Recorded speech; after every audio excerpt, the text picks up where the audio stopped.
My face is very, very shiny today. Got a lot of shine. I think you look great. Thanks. I got a lot of shine. I got oil on my head. You do. It looks nice. Your beard is all oily too. It looks great. Yeah, I shined up for this one. Shined up for that? Yeah. Sorry, I was getting a phone call. It was very rude. That is rude. Yeah. How dare they? How dare I have a phone?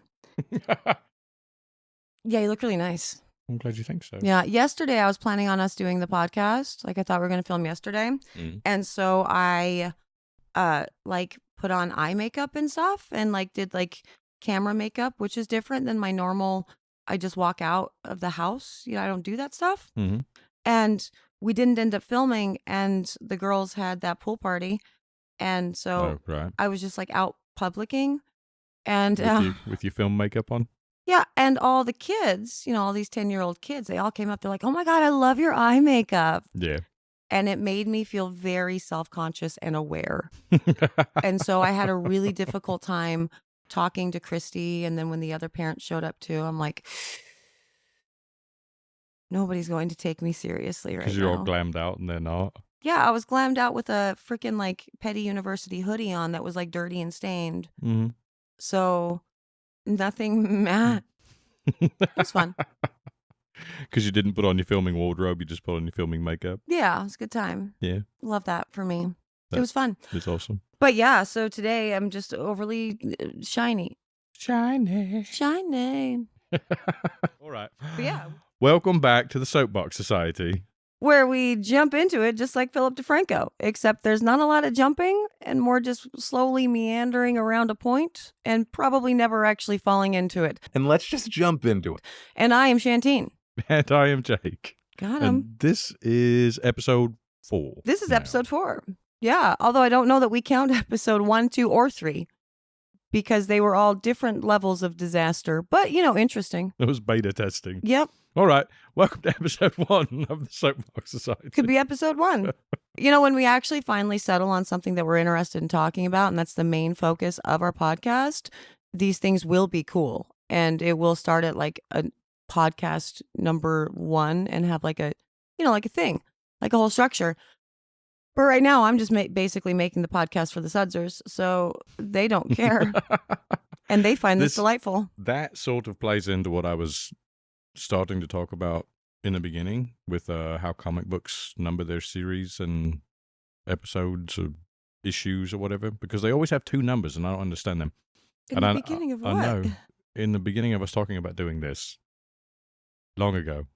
You started talking about comic books? You talked about comic books a couple weeks ago, and that was very confusing. You're asking me how things are numbered. I'm like, I don't know. Why aren't you asking Webman? Yeah, I haven't done that because I don't have time for the response, but I intend to.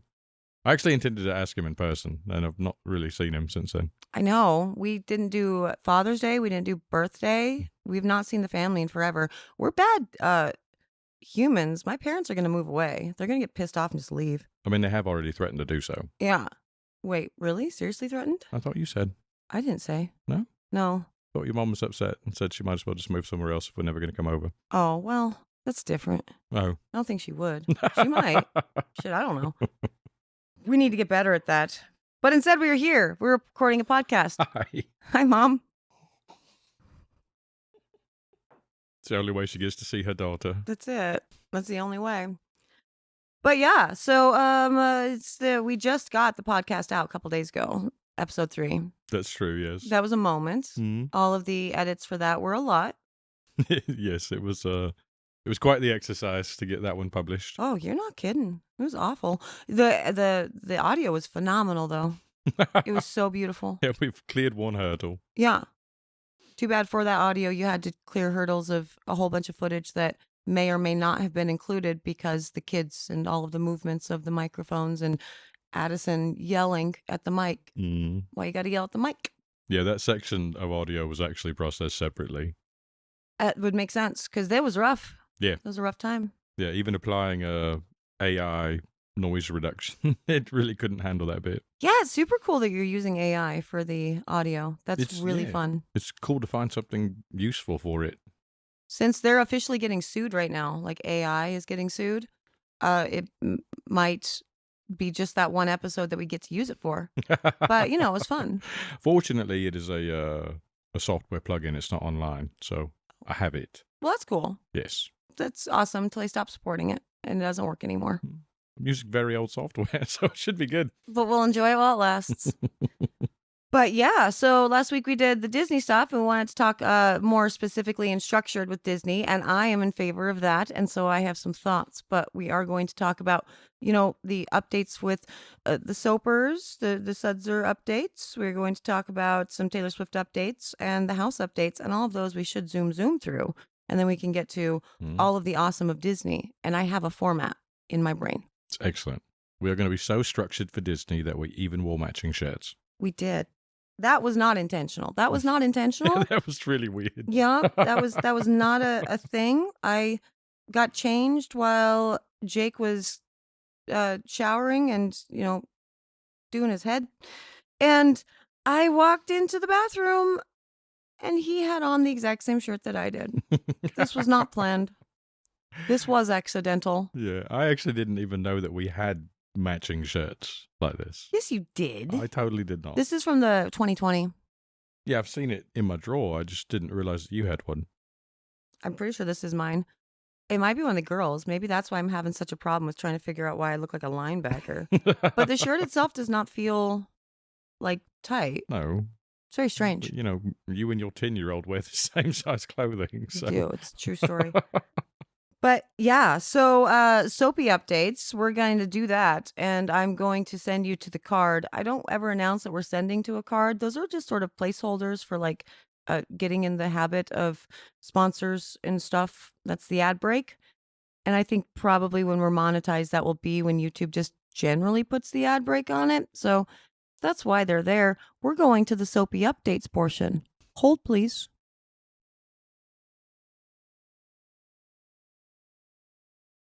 And we're back for the Soapy updates portion. And yeah, so we did the Project Soapway last week instead of doing bath bombs, a deep dive, because I didn't want to. I somehow thought it would be easier to edit the Sudzers footage and put together a Project Soapway, like 4 Project Soapway videos instead of editing the bath bomb footage I already have. Yeah, not certain why you thought bringing in and editing footage from all over the globe would be easier than filming and editing your own footage that you control. Yeah. But that is the case with Project Soapway. Yep, that's what I did. Yeah, those videos always take so long to do. So because I listen to them before I actually start making any cuts because I want to hear everything that the Soaper's doing or whatever. Mm-hmm. And those always take a long time. And just sort of working around the parameters that they kind of have, you know, because for people that don't film a lot, it's kind of difficult to do the thing. Yeah. And so you get you can get boob shots, or I've had people that have said, you sent me screenshots and said, okay, I left a pair of like something in that would dox me, like it has my last name on it or something. So can you make sure to remove that and things like that? Right. And so as a result, it does take longer, but I enjoy the Project Soapway quite a bit. I know you have enjoyed listening to the narration. Yeah. With the submissions you've gotten. Yeah, and so that's a lot of fun for me, just getting to put those out and celebrate the Sudzers. The Back to Basics playlists, actually, like those videos perform much, much better than the Project Soapway things. Because, you know... There's a never-ending supply of people searching for how to begin. Yeah, and also just like free recipes and shit. Like when I have titled in recipe things for the Sudzers for Project Soapway, I've been like, hey, recipe, coconut-free and soap. And those do really well because there's just a whole group of people out there that don't give a shit about the, you know, person that's putting it all together. They just want the free recipe. That's one of my favorite things is how much you've experienced people going to YouTube just to find free soap recipes and then bitching and complaining if there wasn't a recipe. Yeah. Why don't you just Google soap recipe? Right. Like, just go to the text. Why are you on videos? Right. Looking for a video. Looking for a video where it has a recipe written out or attached to it in the description or something. Like, why are you going to the video format? Yeah, 100%. It's the weirdest thing ever. And it's like this stupid entitlement where people just expect like this is what you are supposed to get when you're on YouTube. Why is that the case? You don't pay anything for this recipe. What makes you think you've earned this? You paid exactly none doll hairs for any of the information that, we do. And so it is kind of frustrating. I am actually to the point where the soap channel is the soap channel and it's great, but I like the Sudzer community in the Discord so much more. Right. And I am to the point where I don't know about putting out recipes for the whole public, but I'm certainly going to start making all of my like year one videos to start out with as members only videos, because I did a lot of recipes in there. Right. And no, this is just for the membered Sudzers that are here for something more than just looking for an anonymous recipe online. Because that's not what the video platform is about. As you just said, you can totally just go read an article. Yeah, it makes total sense. Yeah. And one of the things that I find most hilarious is the comments you've gotten. Like, you put out a video that says some sort of recipe, and then you'll get comments, bitching that there wasn't a recipe. Well, the video was you saying the recipe step by step. Like, it's this much of this, so now I'm doing that much of that. The recipe's in the video. Right. And if you're there for a video, watch and listen to the video, and you get the recipe. Yeah, because that's always my thing too. I intentionally do that. Could I type everything out? Of course I could. I'm not going to, because I don't see why I should be the one putting forth all of this effort and you put none effort in. No. And also there's the way that I teach. It's the way that I've been teaching for years and years. Fine. You have a recipe in front of you. I want to tell you how this recipe comes together. So you want to start understanding the fatty acid profiles and the science behind it, so you can substitute. And I don't have to field those questions of, can I use babasu in place of coconut oil? Well, if you would listen to the video, you would already know that answer. Yeah. It's the equivalent of expecting your university professor to give you notes instead of taking notes yourself. Exactly that. Like, they say things. Exactly. And you need to write down what's important. Right. And I'm interested in the teaching aspect, not the I want to have a bajillion views aspect. Yeah. And people that are there to learn, they do learn and they benefit from it. And that's good. But if you're not going to at least put in some sort of effort, I'm sorry, you don't get the soapy knowledge. Yeah. And the way you do it is baseline how you teach, how we are taught. Right. If you went to school, that's how you were taught. Yep. Not just expecting somebody to just plug that into your brain or take the test for you. But yeah, so that happened. So I have the back to basics bath bomb stuff, which as of time of this recording is still not out. Still don't want to go edit it. But that'll happen. The kids had their last day of school yesterday, so we've been all over with that. It's been a lot going on this week. Yes. So that's kind of taken away from doing the video things. There's a lot going on at the moment. There's a lot going on at the moment. Ding. I only did one of those last time. Yeah. In the last video, I it was just had bad. it in my head when I said that. Yeah, it was so bad. But yeah, since like the videos and the things or whatever, it's not the business focus. It happens when it happens, at this point. And so I do still give, a whole week's worth of stuff, but sometimes you get it in one day. I just dropped 4 videos for you. Here you go. I will talk to you in a week. Yeah, now you've got something to watch across the next 7 days. Exactly. So that's kind of all that's going on. We have a lot of wholesale orders and stuff that we're working on. The kidlets are working in the soap shop over the summer. So they're putting in a couple hours every day, teaching them that responsibility stuff. There's nothing like free child labor. It's not free. I'm paying them. You can't say that on the internet. Illuminati is now getting canceled for being like a bad, like she's paying her employees poorly, of which there is no evidence to back that up. Yeah, I love hearing that. They're not forced to be there. Right. Right? If she's not paying them well, they can go seek other employment. Yeah, so that's the new thing with her, because people won't let that shit die. This is another not my problem. Yeah, it's all a lot. But yeah, it's kind of it. I saw a weird trademark thing on this Trademark Facebook page that JJ told me about, and it's ridiculous, where people are trademarking. That's just the new trend is we're going to trademark things before other people trademark them to eliminate the competition. Like, that's their primary focus. Right. And while it's legal, it's just so crummy. But the one that I saw today was somebody had tried to trademark or was claiming and taking sites down, like Etsy sites and stuff down, because they claimed they had a trademark for boudoir, the word boudoir. And they were trying to take down boudoir photography their competition. And Oh, then it was found out that they had actually trademarked their name, Boudoir in Mexico. Oh, so So it's their business name. they're not even French? No, they're not. Isn't that funny? I also did find that funny. there would be a little more merit to it if they were French. Sure. Yeah, I suppose so. Like champagne is a thing that wineries in the United States can't call their champagne. The word champagne, because it comes from Champagne, France. Right. That makes sense. But yeah, found that to be very interesting. And that's definitely just such a page from the Cada book, and it's so gross. Right. Although it's a better page from the Cada book, because Cada was just literally, and they still are to this day. I don't think I've told you. They trademarked a vagina and a limp penis. A very sad limp penis. That's amazing. The photography, because that's what it is. I'm sorry, I said trademark. Yeah. They're copywriting. They copyrighted a vagina and a very sad limp penis. And it's just the product photography that they have copyrighted. So if I were to like screen cap this right here, I can get that copyright.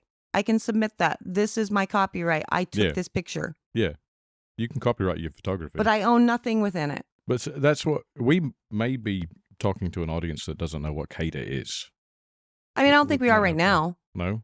Because like the Sudsers are my peoples. Well, we did a video on that on the Soap and Clay channel. Yeah, we did. That's true. What was the title of that? Do you remember? Trademark abuse, copyright abuse, DMCA abuse. We did like 3. When it was all said and done, I ended up doing 3 videos about all of that. Yeah. And so we had dealings with a company abusing the copyright system. If you're confused about what we're talking about, there are videos on her channel that cover a lot of that and other legal business mumbo jumbo that we tend to get into. Yeah, you can go check that out and then check out the live that we did following those 3 videos that were done. After Cada sent us a cease and desist. Good time. Yeah, I never did show them our response. Do you think I should do that? Should I screen cap our response to that takedown, to that cease and desist? Oh yeah, you've not shared that? See, that's a members only sort of perk right there. It is. That was fire. Yeah, I should have shared that with I couldn't though, because back at that time they had like their little spies and shit in there, and so everybody was not talking about Cada. Nobody talks about Cada to this day, but whatever. It was a weird time, but I think I'm going to put it up in here. Our response to their cease and desist, and that totally ridiculous 9,000 page whatever that they put out. Yeah, that was just so bad. It was funny, and our response was fire. Yeah, it's a very good primer for legal action. Yeah, for dealing with things like that. Yeah, 100%. And so that's the thing with that's going on with trademarks right now. People are spending the money because trademarks are kind of expensive to do.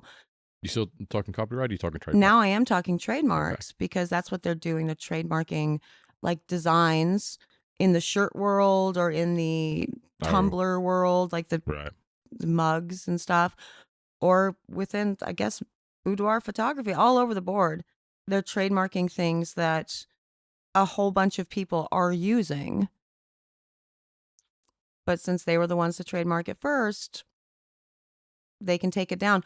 It's one of the reasons why I think it's such a good idea to have your own website, because it is wildly harder to take something down on your own private website as opposed to if you're on a Shopify or an Etsy or whatever. Yeah.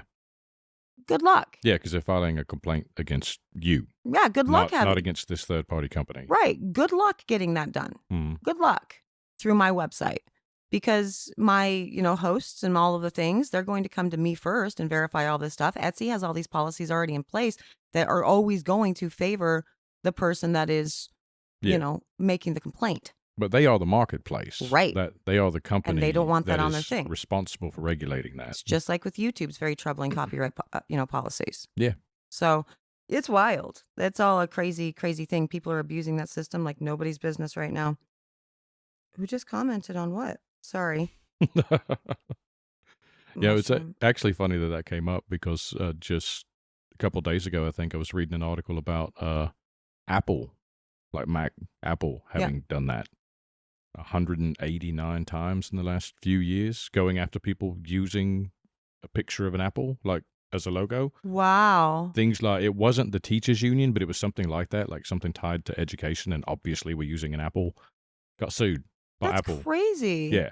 Why the hell would Apple do something like that? it That's was ridiculous. the people they had gone after. It was just nuts, and they had like filed for a trademark on a black and white picture of a Granny Smith apple or something in Sweden, and the Swedish courts had granted them like partially what they'd asked for, and then soon after getting granted that, they sued some Swedish company for using an Apple logo. That's wild. Yeah, they're out there being really, really weird with it. That kind of makes me think that that's more like an MCN, like a multi-channel network. I talked about it like in year 1 or whatever, because I got issued that copyright strike or whatever. Well, somebody had claimed something in my video that was theirs, and it turned out to be the template that I used in the year 1 intro, which was an iMovie template from the premium version. So I paid for it, and I was licensed in order to do this. It was all on the up and up again. Yeah. But this gal had gotten in with a multi-channel network, and so because of their search bots, it recognized the template, and marked me for that. And they didn't even, like, the person that did it didn't even realize that had happened. The MCN was doing it on her behalf as just like a blanket thing. And most of the copyright claims that they were throwing out were false. Yes. And you get that a lot with Taylor Swift's old music, everything before she left Big Machine. You put 5 seconds, 10 seconds of something in, it's immediately claimed. And none of her new music, interestingly. That is interesting. Yeah. I was doing that, kind of testing the limits as to how far we could go with the music for the alerts for when I do lives. And every single one was Lover the first one she did on her own? Yeah. Yeah, Lover was the first one with her label. Yeah, every song pre-Lover got hit with 10 seconds of whatever. Everything post-Lover, no problem whatsoever. Her bots are not scanning for that. It's interesting. It is. Have you checked to see how it's working now that she's re-released albums? No, that's a good point, though, because I was just working with stuff from like 1989 and Reputation albums. I would be interested to see what Red and like how Red, even how they handle that. That's so interesting. Is the music tonally that different that BMG versus, you know what I mean? Yeah.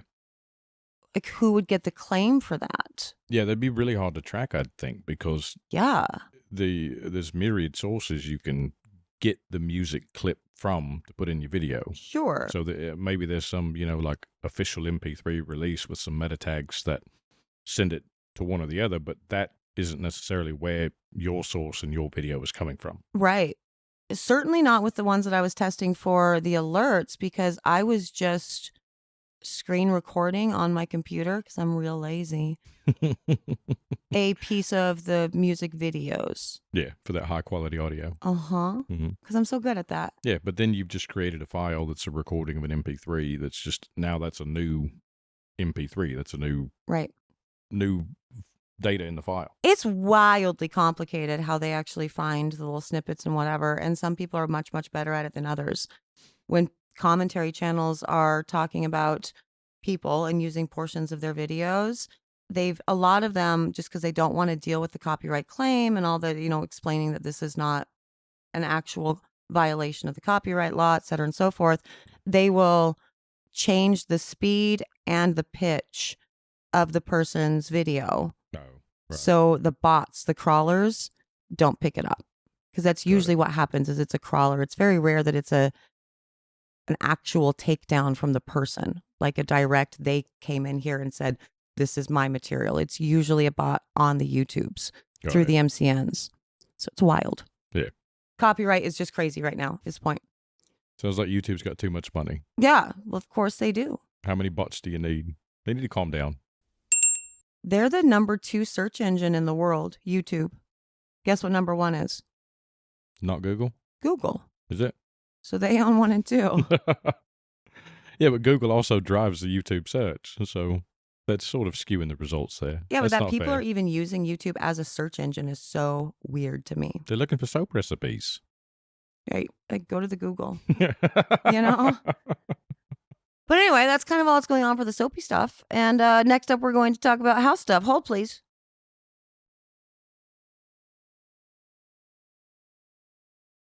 Now we're back for house updates. I have a house update.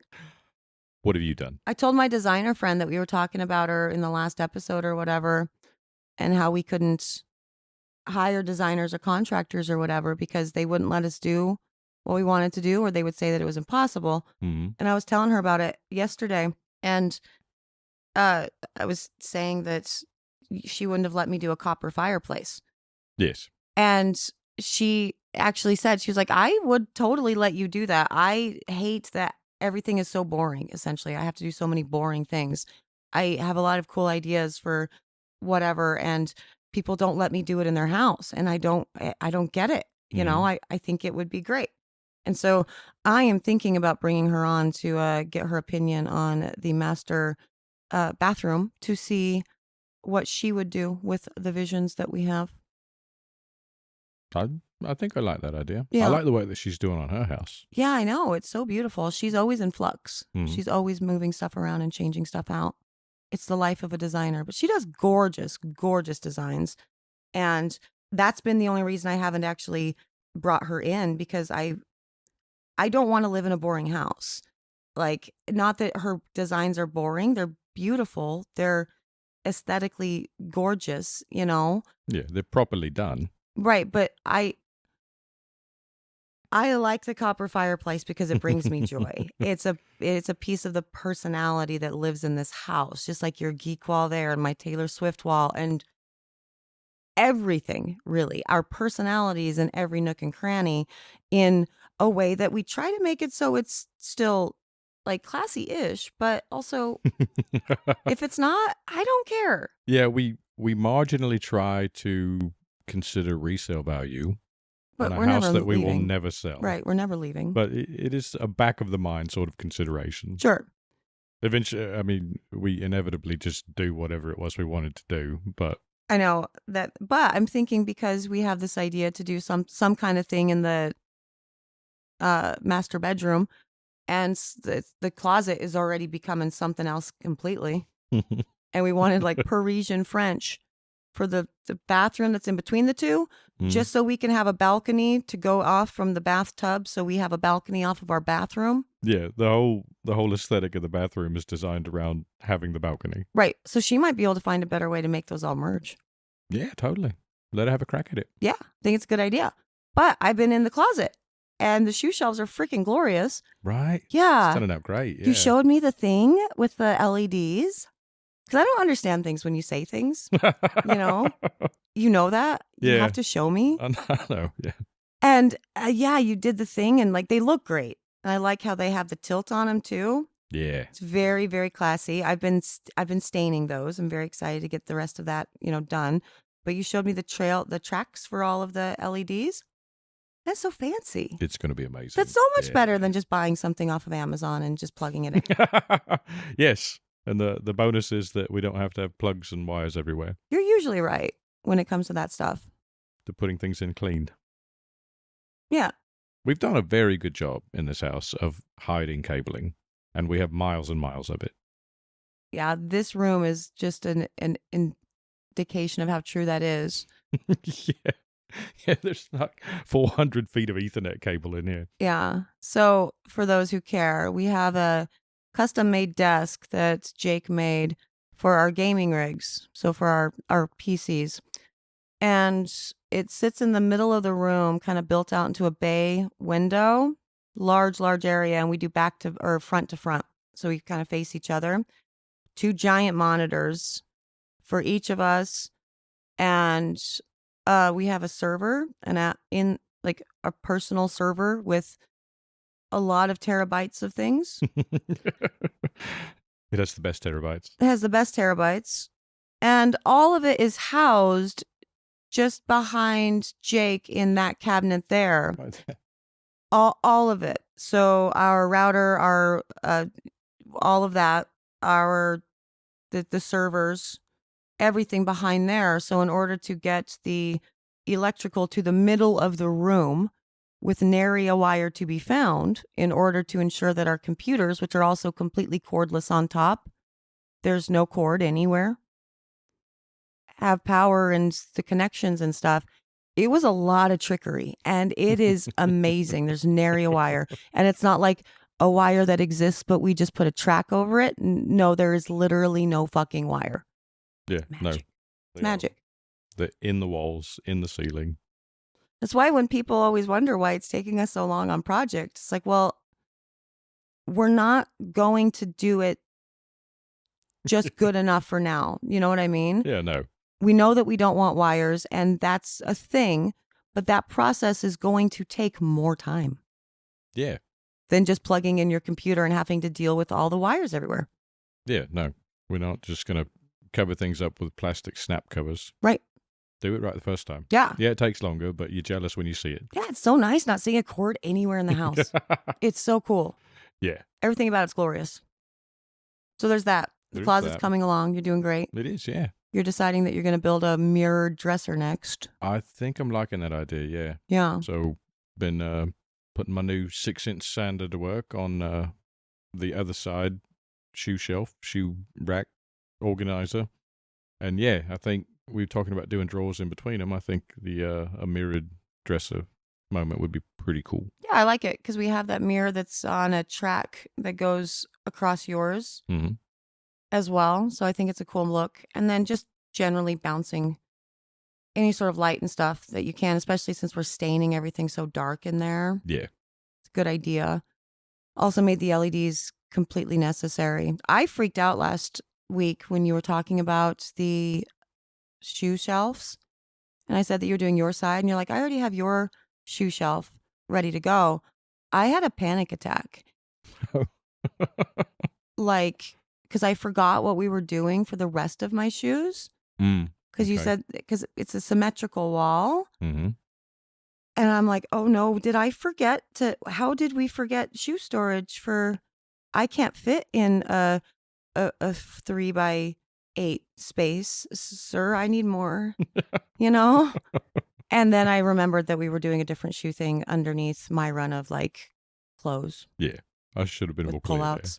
I was so panicked. I have the piece for your side that's supposed to be identical to my side cut out. I was so panicked. Like, you'll have to go back and look at that video and just like see if you can tell. I was completely thrown off at that exact moment. Like, oh, we have to stop this right now. We have to talk. Where do my shoes go? That's not enough. It's amazing. I'm going to go watch that as soon as we're done here. It was a good time. But yeah, that's kind of what's been going on in the house, right? That's about it, yeah. Yeah. It's very exciting. Lots of work in the shop so I can bring things into the house. Yeah. Going to be making a new 4-poster bed. We finally decided on that. Yes. Well, we've mostly decided. We've got to figure out height and materials and all that. But yeah, that'll be, I guess, coming up, right? Come out of the closet. That's really the next thing to do. Yeah. I sent picture. And so you're going to figure out all the rest of it. Oh, okay. That's it. We've landed on one. That's my involvement. That's all. That's all I need. Good. So yeah, those house updates. Nailed it. We're doing so good. Next up, Taylor Swift updates. Hold, please.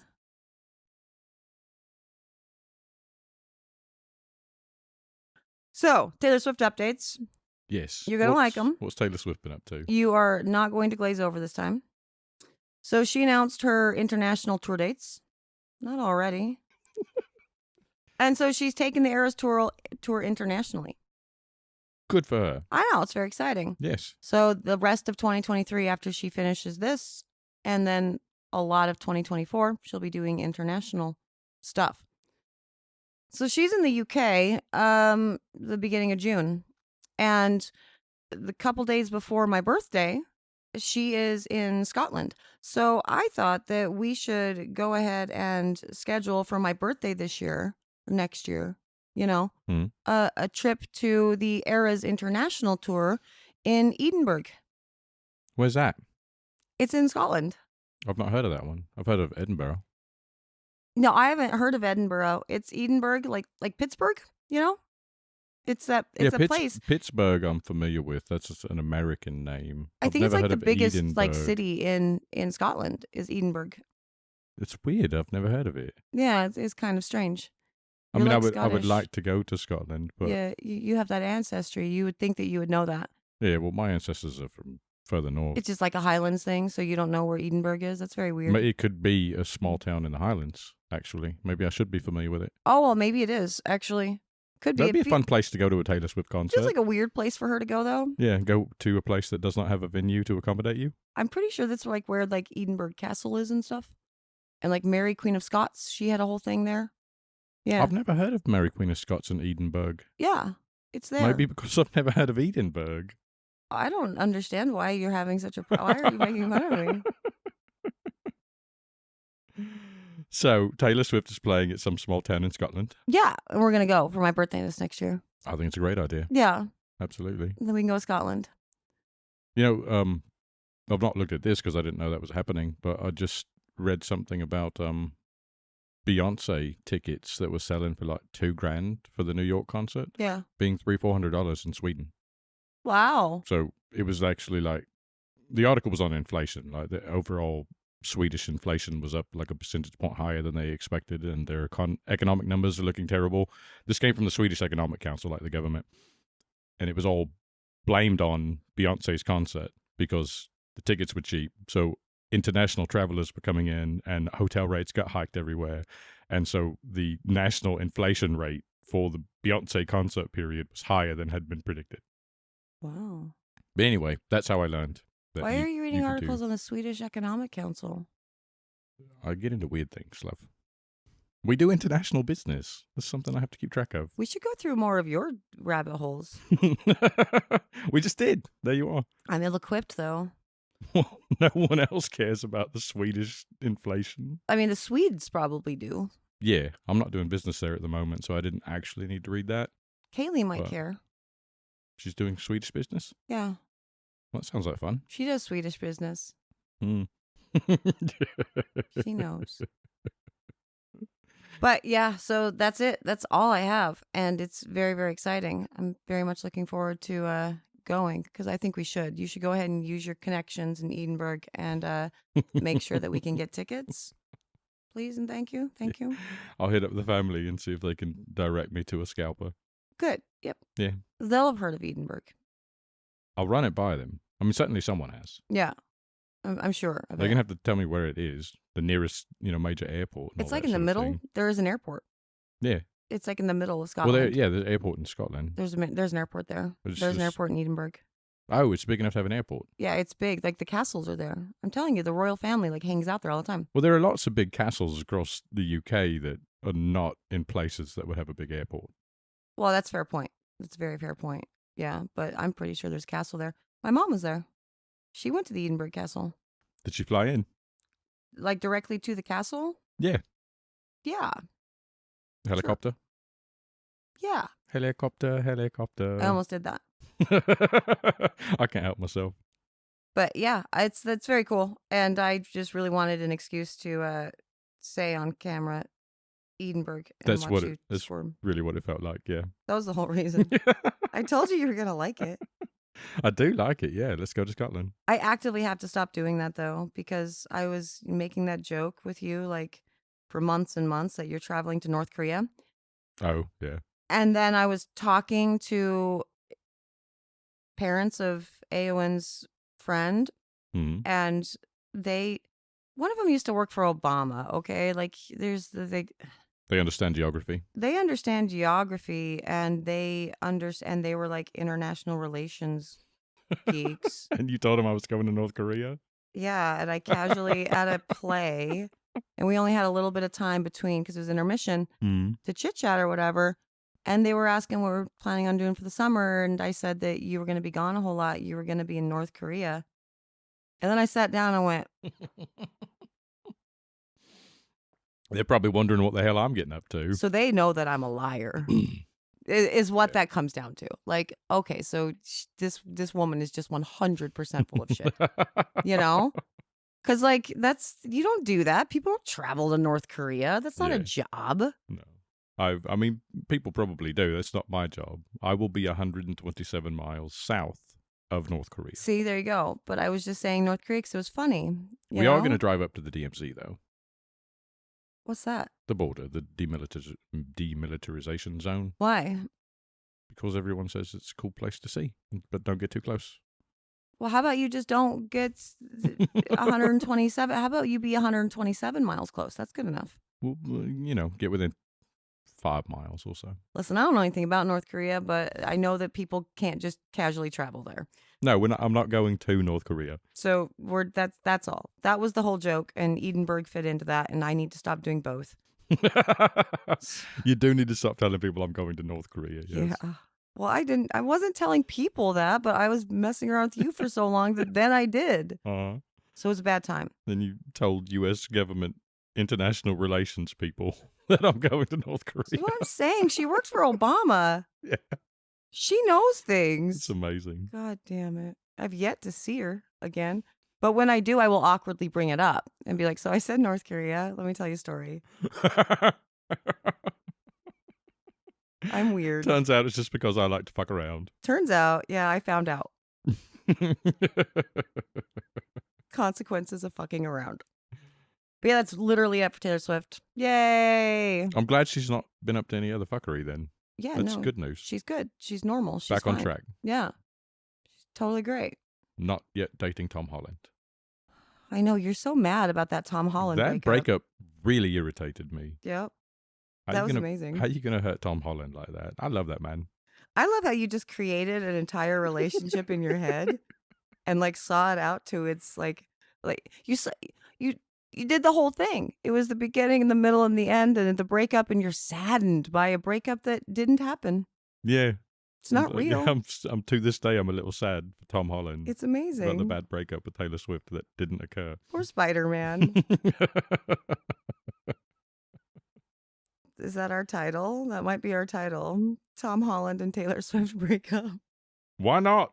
Everything else has been clickbait. I love doing all the clickbait titles. It's so much fun for me because like that's what everything is all of the time. Yeah, it's going to be hilarious if this ever gets monetized and it's just immediately demonetized with everything we publish. I know. 'Cause I'm not going to stop. Because I'll have to start doing it right, and I don't want to. No, fuck that. That is not the reason for this channel. I very much like doing this. It's a lot of fun for me. I don't need any AdSense. I just want to keep screwing around. I know. This whole thing, it's never about the money for us. We're just here being weird. It's about the weirdness. But yeah, no, I love the clickbait titles, so we're definitely going to have to do something like that with this one too.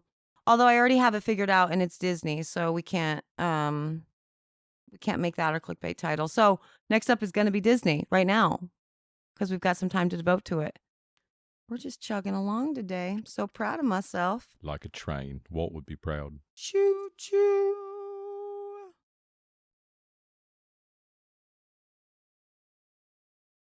Okay, so Disney.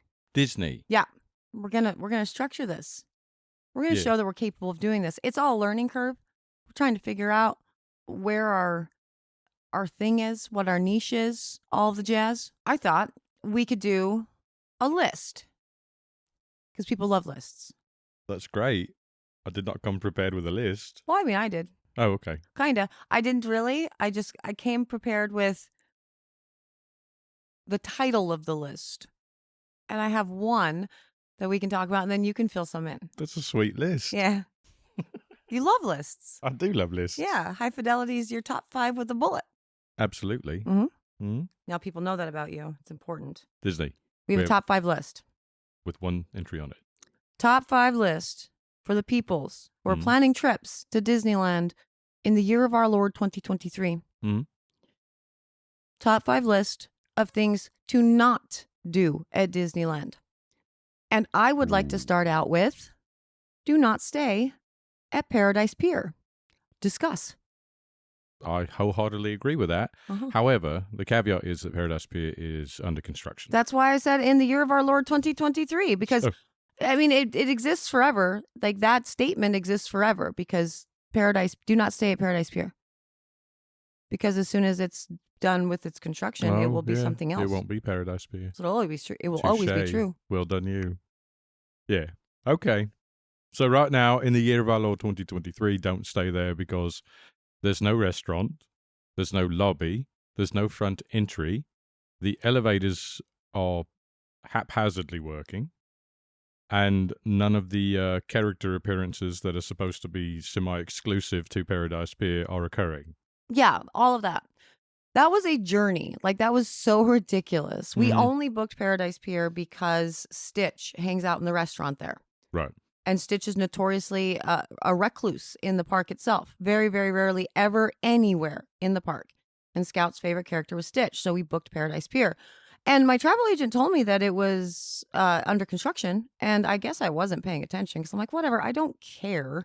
That's fine. I'm not like, I'm not bougie. You know, I don't need certain things and I can deal with construction. I mean, I lived through it. So it's fine, you know? I live there. So whatever, some stuff's going on, I don't care. But when they say under construction, they mean it's completely under construction. They shut down the lobby, they shut down the restaurant, they shut down everything in that hotel except for, I mean, you couldn't get to the fitness center.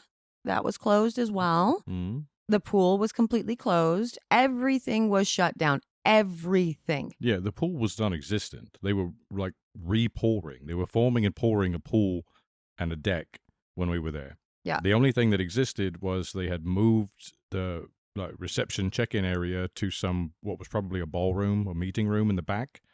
And we came in the back door to that room and then to the elevator lobby. Right. That was the only thing there was to the hotel. Yeah, it was literally it. There was not a second option to get into the hotel. It was literally just that back room, that back door between the high-rise parking lot. And that was it. They had one little convenience stand area thing in there where you could get a couple snack type items. And they had that coffee machine that didn't have real coffee in it. And it was very strange. I'm still to this day convinced that we were charged $10 per coffee and we each drank 5 every morning, even though it said it was $3 a piece because it debited the card $10. But Right. it was so weird. Yeah. The thing is, it didn't taste like weak coffee. It tasted like coffee. It was like coffee flavored water. It wasn't weak. It was just, there was no caffeine in it. In the caffeinated coffee, because there was a decaf option as well. Yeah. That no one was picking. There's just no caffeine in it. They have perfected flavoring water to taste like coffee. You are absolutely right. And in addition to all of that, like, because they didn't have any of those options, they also didn't really have anything to sort of slot in for it. Like, they sort of claimed that they did when we checked in, but because the whole thing for the actual pools was we went over to Disneyland Hotel, which was great. Yeah. Cool. It was right there. It was awesome. Their pools are fine. They have a water slide too, you know, okay, fine. So we got access to Disneyland Hotel, which is cool. I enjoy that. But for food options, for like delivery and those sorts of things, not a thing. They said it was, but that was something that we were never able to actually make happen. Yeah, no. That was just across the board. There was terrible direction and communication. Yeah. On the trip from the hotel. Yes. It was wild. And we'll put a picture up of the map that I got when we checked in. That was great. Because the thing about Disney now is everything is reliant on your app, right? And so everything's on the phone, including checking into your room. It's not even required that you go to the front desk. But I went to the front desk because the kiddos this was their first ever Disney trip. And I wanted them to get their little button that, you know, said it's my first trip.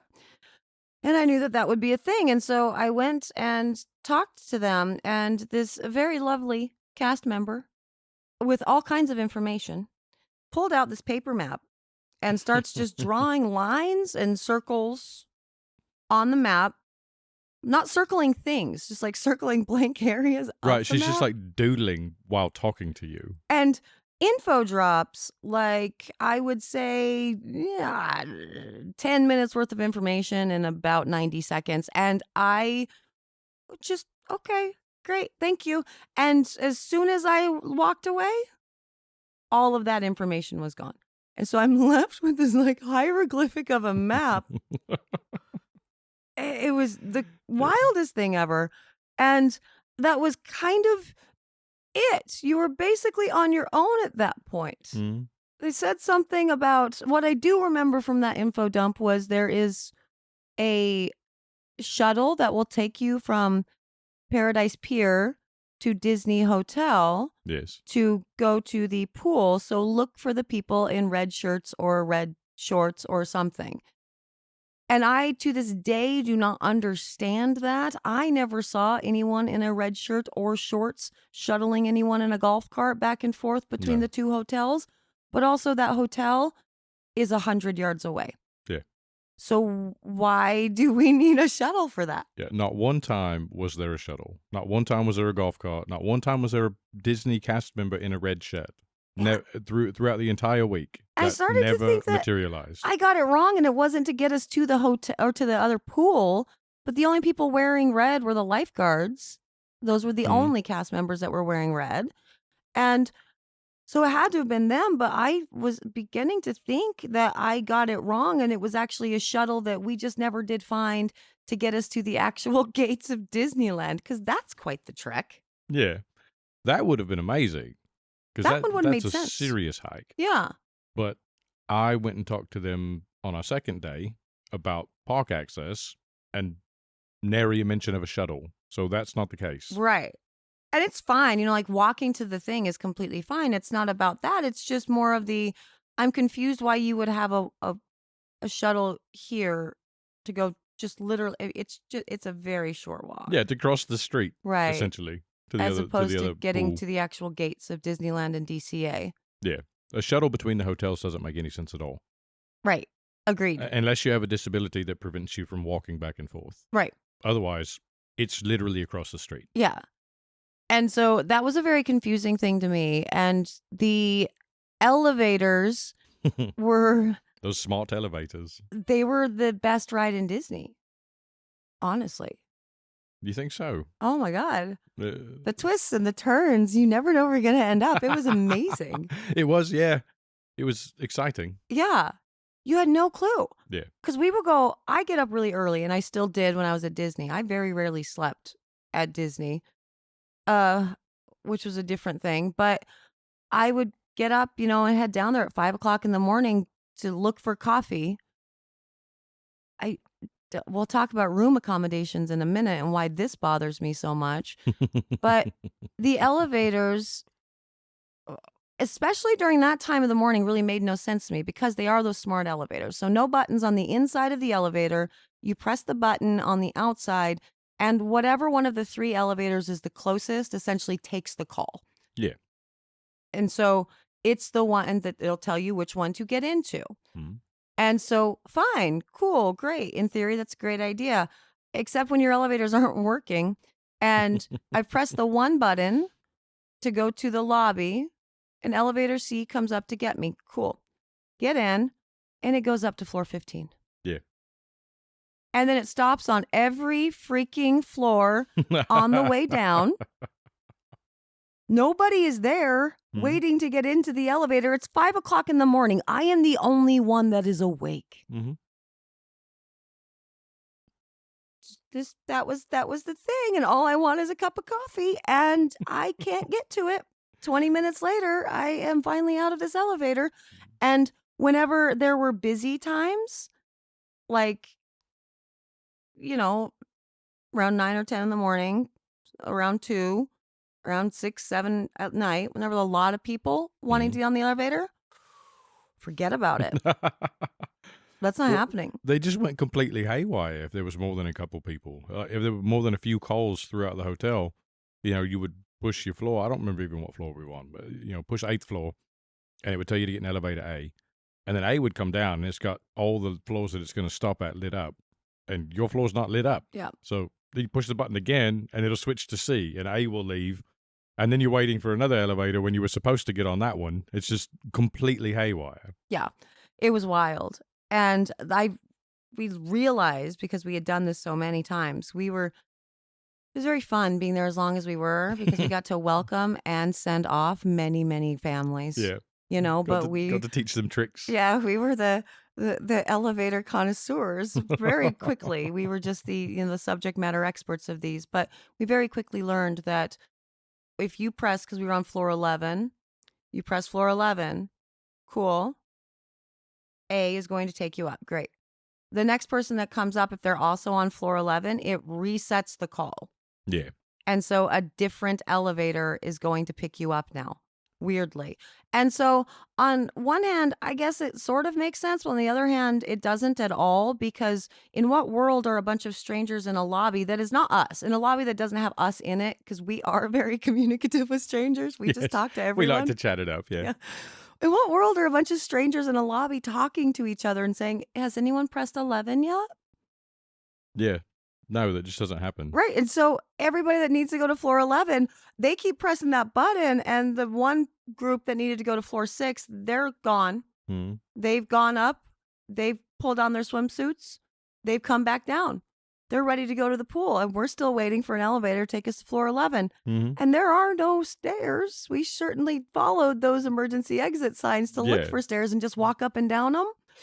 Never did find those guys. Yeah, I did find a staircase that would go down, but it's one of those, it's a fire exit. So if you open the door and go into it, it locks behind you. You can't get back out. Yeah, so it's not a way to get to the floor. Yeah. So I didn't go in, but then looking down in the accessible bit of the hotel on the ground floor, there's nowhere that the stairs would come out. Yeah. So you're going to come out into some active construction zone somewhere. Exactly. It was completely like, I don't... How are you operating like this, you know? And that whole elevator reset thing, a smart elevator assigns floor 11 to elevator A. No matter how many times someone pushes 11, it should stay assigned to A because that was the one that was close enough. Right. That's the one that took the call. How do you even get the system to change elevators? I know. That's really wild to me too. They did at some point, the elevator, when one of the times when it was really, the lobby was really full, it did actually say, please stop pushing the buttons. I'm a smart elevator and I'm having problems processing or something. And all right. So that's where we are right now. Yeah. It was not smart. There's nothing smart about it. No. That dude that got off on the wrong floor and thought that he would just chance it or whatever. Oh, that was amazing. Yeah. Because we were in the lobby together for like 10 minutes. Elevator finally shows up and he was also going to our floor. We were on the same floor. And the elevator stops at like every floor. And then it stops at level 8. And then the arrow changes. It says it's going to go back down. And he's like, fuck this. I'm going to get off here and try to get another elevator. So I just rode it back down and then rode it back up to all the stops. Get to 8, the door opens, and he's still standing in the lobby. And he's like, God damn it. Yo. Yeah, they were quite the adventure. Seriously, it was the most thrilling ride Disney had to offer. Yeah, it definitely kept you on your toes. Uh-huh. It was a very fun time. I'm glad you enjoyed it so much. I thought it was funny. I don't know. You know, I got to meet so many fun people in the elevators. Yeah, there was a lot of meet and greets in the elevator. Sure were. Yep. Met one of, actually, a family was checking in probably like the second or third day that we were there. And I met them, and the dad was telling me that he knew his father, his grandfather, used to be the owners of that hotel, of the Paradise Pier, that Disney bought the hotel from to turn it into the Paradise Pier. And I found that interesting, especially considering the accommodations within the rooms. And it made me realize at that moment that, yeah, I mean, you're in construction, right? And so you can forgive a lot of things, like absolutely. I don't really know that you have the right to be charging full price while you're actively in construction like this. And 2, the construction made me realize that you have not actually updated this hotel since maybe 1984. It was so wild. Yeah, the only update they had done to our room was throw a Pixar pillow on the bed. Yeah. And they had that like super ghetto build out on the TV cabinet where it used to have a big deep CRT TV and they had put some terrible little flat screen in it, probably in the mid 90s, early 2000s, whenever those became a thing, and just had like black painted plywood behind it to block off the open hole where a big old TV used to be. Yeah. And the TV situation was so weird because the televisions were so old that you couldn't AirPlay to them. There wasn't a USB to plug a Roku into. Yeah. There wasn't, then they had no channels. And I felt like that right there, you have to understand that Disneyland, you might not get this and other people might not understand this, but Disney, both Disneyland and Disney World, They are known for their hotels. Disney World had this heyday of the architecture behind the hotels, and all of the designers and everything were so freaking good in the 80s and 90s that they rivaled the best hotels in the literal world. Yeah, I did not know that. And after our stay at Disneyland, I have trouble believing that. And so you have to maintain that standard to some level. It has to be better than the Econo Lodge across the street. That you're paying less than half the price. You're paying, per night. And they did not, there's no updates to the existing hotel. I understand that you're currently updating them. I understand that maybe you've been in the works to update this hotel and change it to a Pixar thing for maybe 10 years. I have no idea, whatever. But a TV that can AirPlay. It's been around for a decade. And you don't need to wait for the final construction of the room to insert that, because that will go in any room. Yeah, that you will can hang on any incorporate it wall. in the new build. Mm-hmm. And on the television itself, no channels, not even Disney Plus. And that so seems weird. like such a failed opportunity for me. Yeah. I would think the first thing they would do when they launched their own streaming channel would be put it in all of their properties. Yeah, absolutely. For all the people that don't have Disney Plus, they haven't bought in yet. And they're going to want to do what we wanted to do, because we got there the night before and we saw all the cool stuff going on. Beautiful view of everything. It was absolutely stunning. Great. Loved it. We're excited, but we're not going to the park until the next day.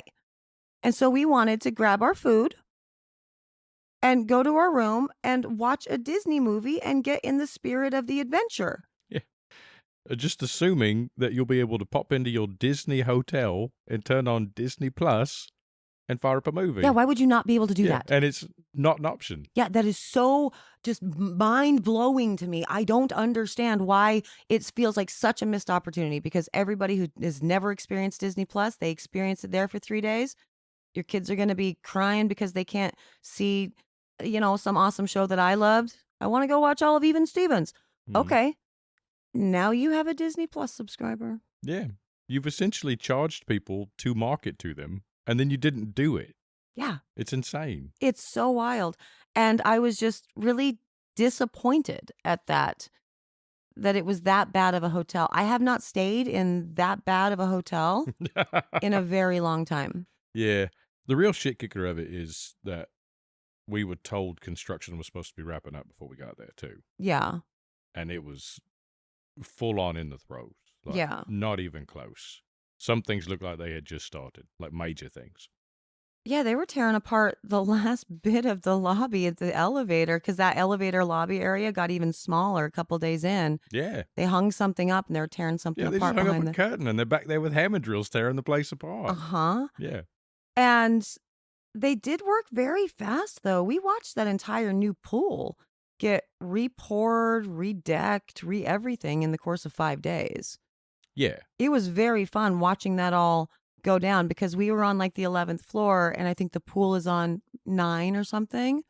Yeah. And so we had a little look over where we could see the entire pool area.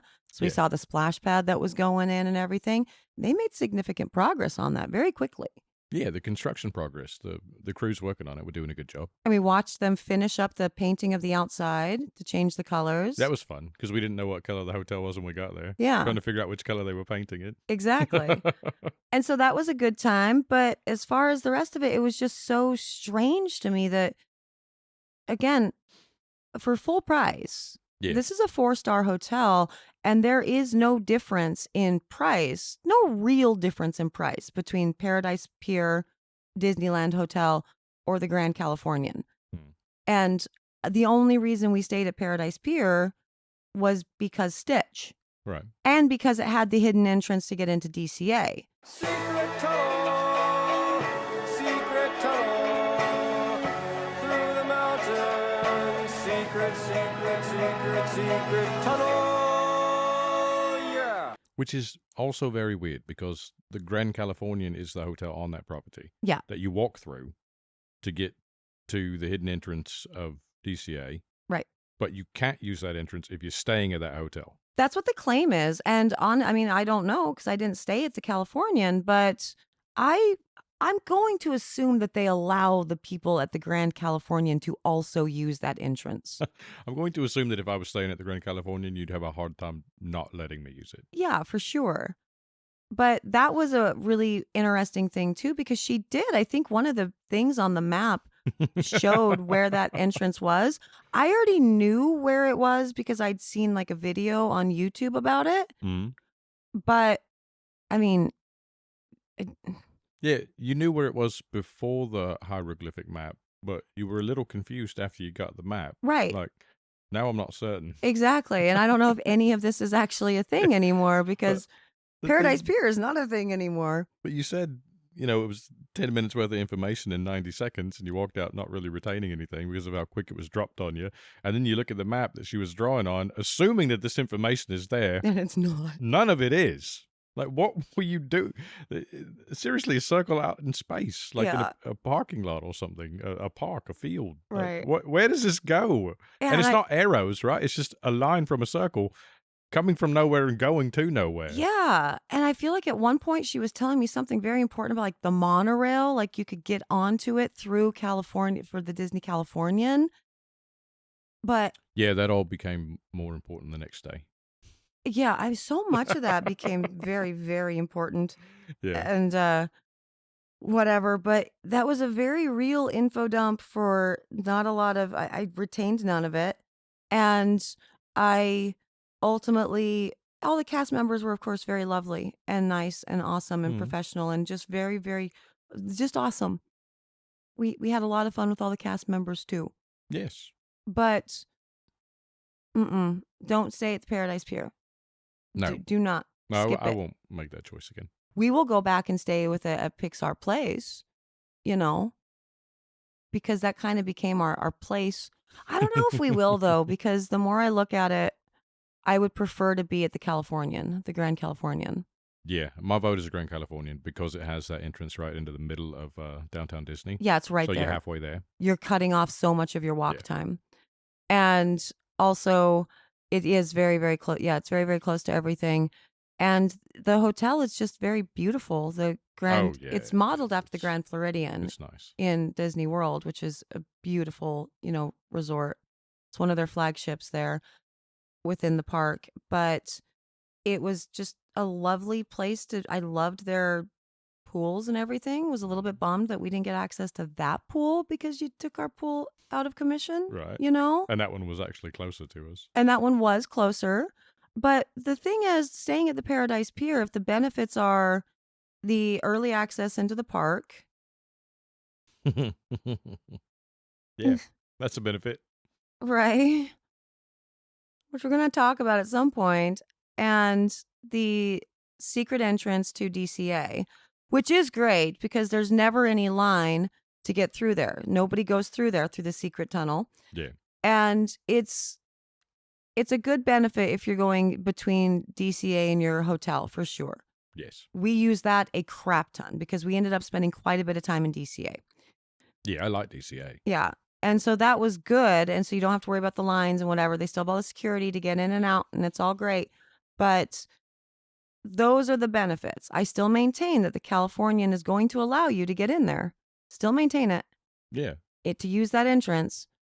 And so what really do we have? What do you actually have to offer over the Econo Lodge that actually does put you closer to Disney Yeah. than Paradise Pier? I was really disappointed in that. Yeah. Yeah. I agree. I would not pick that one again. Yeah.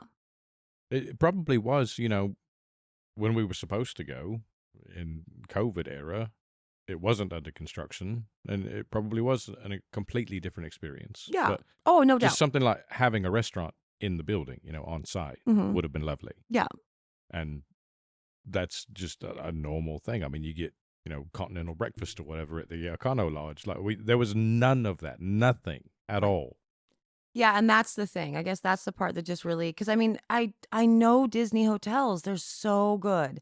They are beautiful, and we experienced it when we went into Disneyland Hotel and needed to talk to the reception Mhm. and whatever. All of their shopping was so gorgeous within the hotels. and all the staff was just so amazing, and they're calling and doing all the things when we needed to find something. And we experienced the same thing walking through the Californian, Mhm. that's the status that you're going to get when that thing's not under construction. So I don't understand why you can't just keep some of that Yeah. while you are. There is room in that ballroom to put a freaking continental breakfast, Yeah.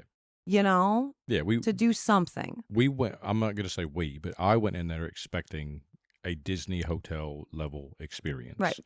and what we got was less than the bare minimum you would expect at just a hotel. Right.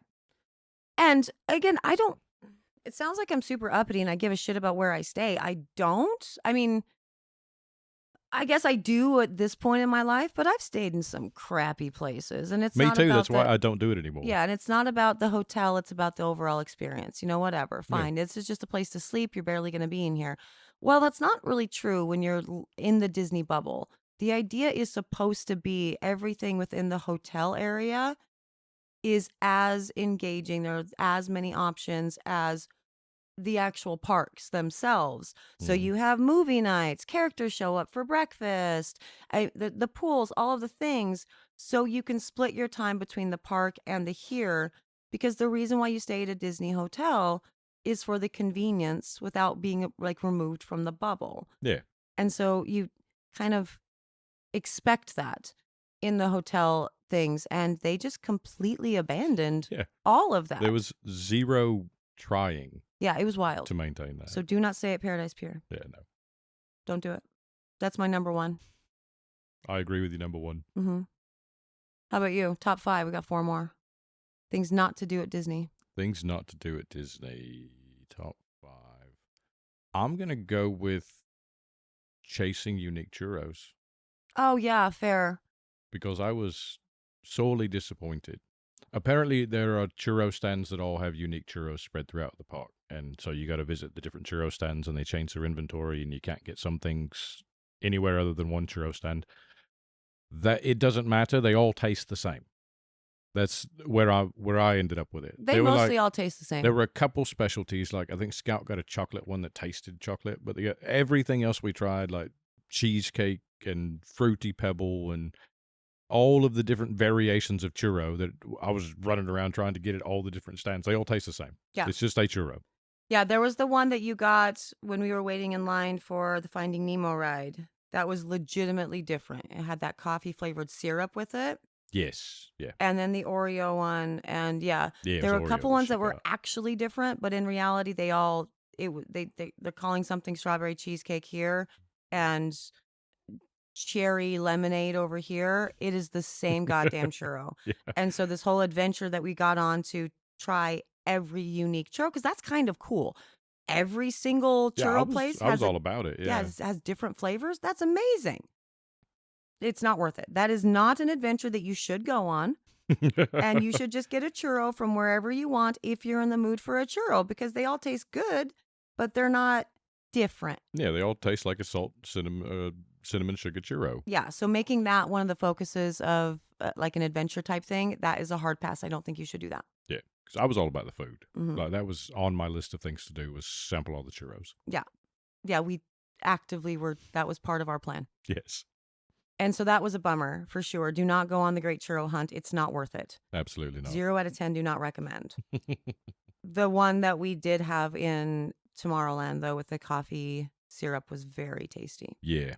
Actually, maybe I should amend that. It's because the churro stands, they have, they got like a menu of 4 different churros, and, they all have a churro and then 2 or 3 different ones, depending on where you're at.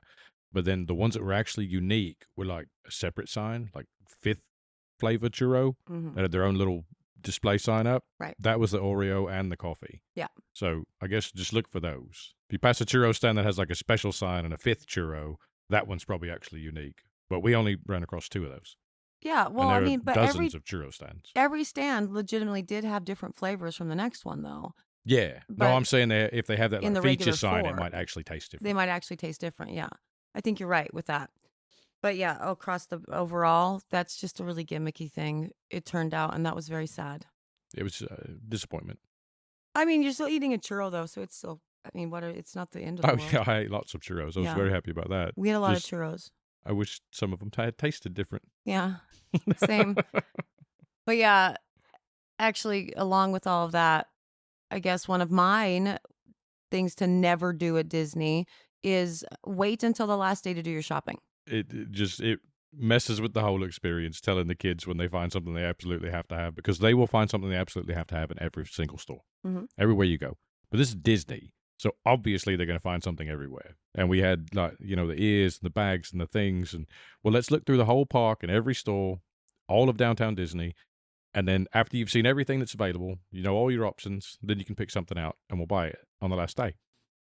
And so they were just hyper-focused on getting that thing that they found the first day until the last day when we finally bought it. Or that it wasn't available. That's my bigger thing about all of it. Because I don't really mind going in and shopping and doing all that, because that was fun, looking through everything and seeing if, you found something better than. Because I did that the entire time with my ears. I never did find a pair of ears. I'm convinced that the way that Disney does this is, especially with the stores, but I think with all of the stalls as well, they swap out the inventory based on the day of the week. And so when we were in the big stores in downtown Disney on a Tuesday, there were tons of high value items, right? Like they had the best bag selection by far. So many bag options in that. And I'm thinking, cool, this is where we're going to go to get our bags. There are a lot of options for, whatever. And if Scout somehow finds one that's different, that's not as cool as this one somewhere else, then fine. But I think this is where we're going to go to get our shopping done for our bags. They had really good ear selection as well. They had lots of like big collectibles, high dollar items, really in all these areas on a Tuesday. But you get to Friday and suddenly none of those things are there. Yeah, we were actually tripping out because we walked into that store, that big store in downtown Disney, and the inventory was completely different. Like to the point where you go, they reset the standards. Yeah, the point where you're questioning whether or not this is the store you were thinking of. Right. Like, I thought this was the place we wanted to come back to, but now I'm not certain we've gone into the right establishment. Yeah, they reset the standards. They reset the displays on, I think, probably Thursday night. And come Friday, it's all just really cheap, $5-10 items, a whole bunch of that. Souvenir collectible stuff that people can buy a bunch of to give to the family when they get home. Exactly. Yeah. And it's going to be hitting that particular type of crowd, the crowd that's coming in on the weekend times, doesn't have enough time to do the inventory was actively being shifted throughout the week for a very specific purpose. And when you were waiting until Sunday to shop for all of the stuff before leaving, and you're not left with, I never did find the bag that I ultimately wanted to get Scout, because there was a black mini bag that had beautiful, like the tufting on it and pride ears or a pride heart. It was gorgeous. I was like, yep, that's Scout's bag. Never did see it again. Nowhere. You saw that first day, right? Saw it first day. Tuesday. The ears that I ultimately wanted, I saw that first day. I went back to that same store on Saturday. Gone. It had been swapped out with something silly, and so, yeah, it was very disappointing. So under normal circumstances, I do tell the kids, don't just do the thing, whatever. Don't buy the first thing. In general, that's a good way to live your life.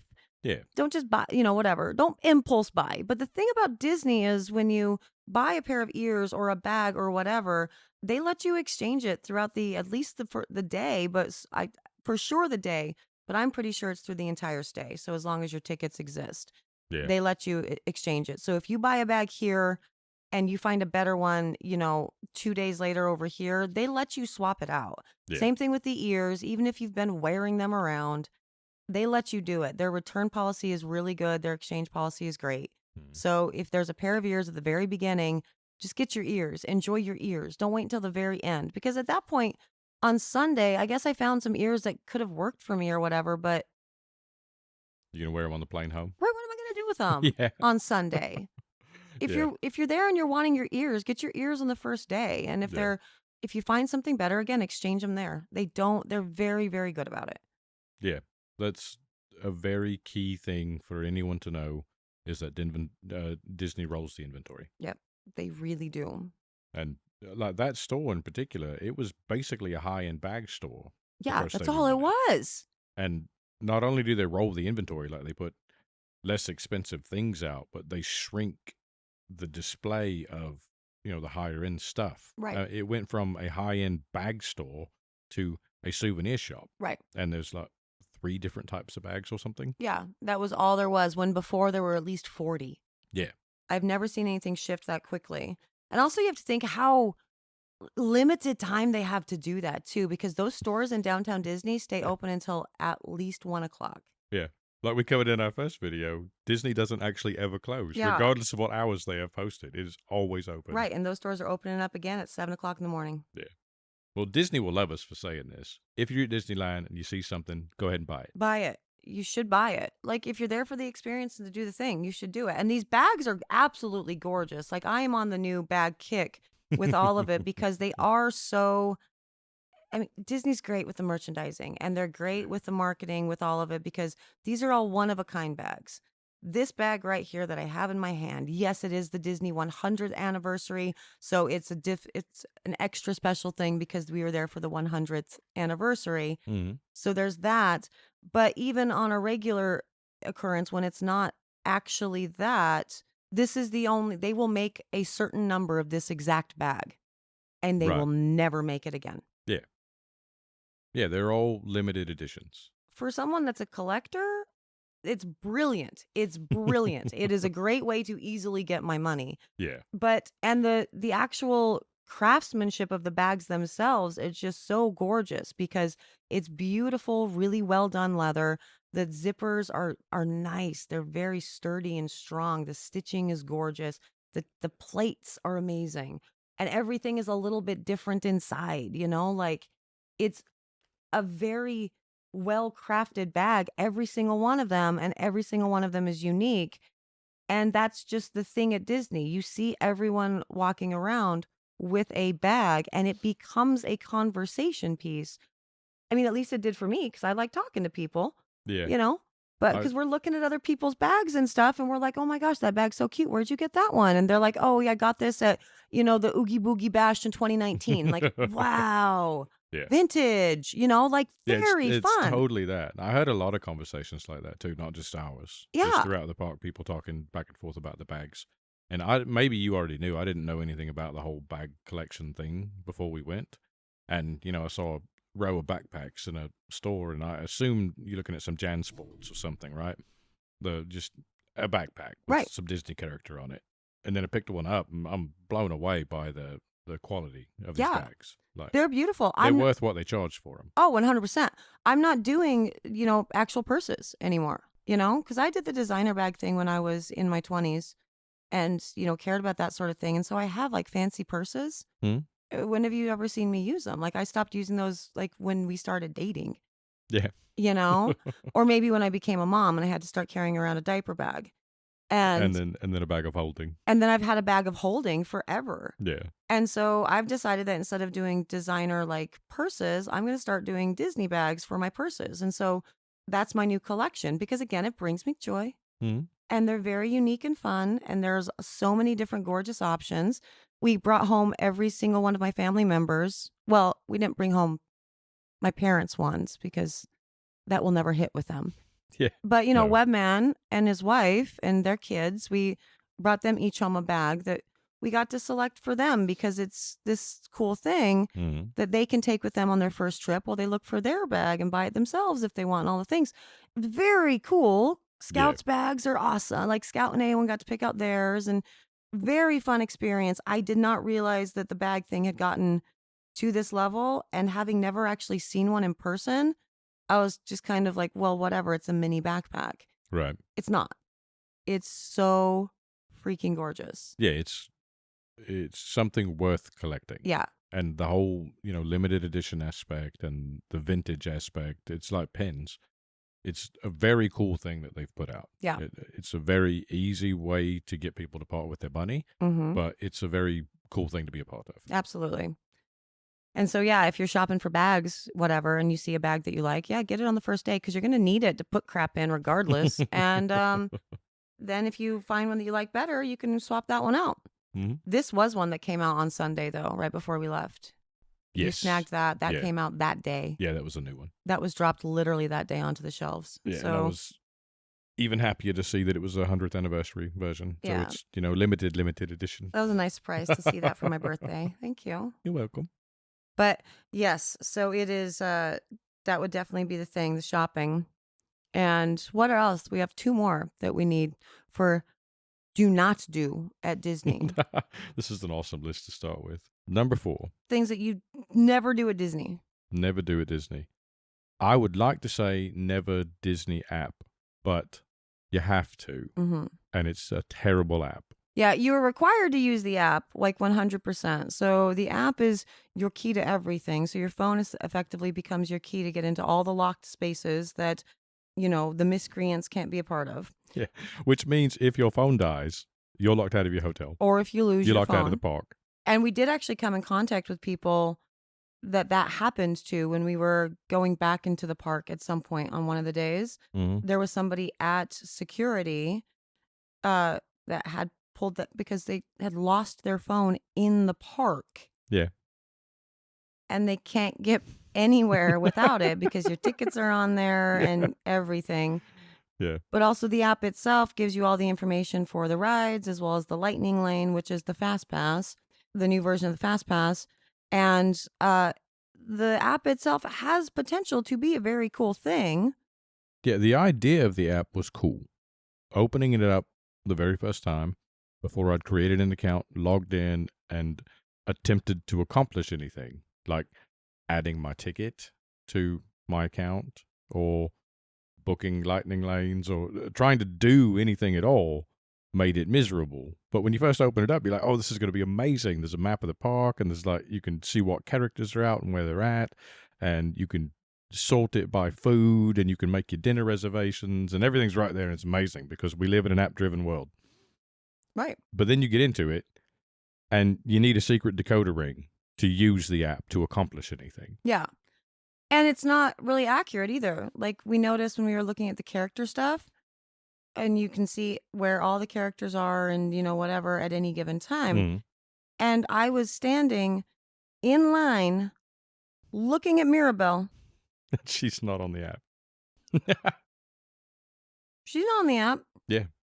And she'd only been out there for like 15 minutes. So it wasn't like they updated the app to take her off of it so people wouldn't start going over to Frontierland to find her. Mm-hmm. She just, Oh, yeah. Not She like wasn't time was there. running out. yeah. Yeah, no.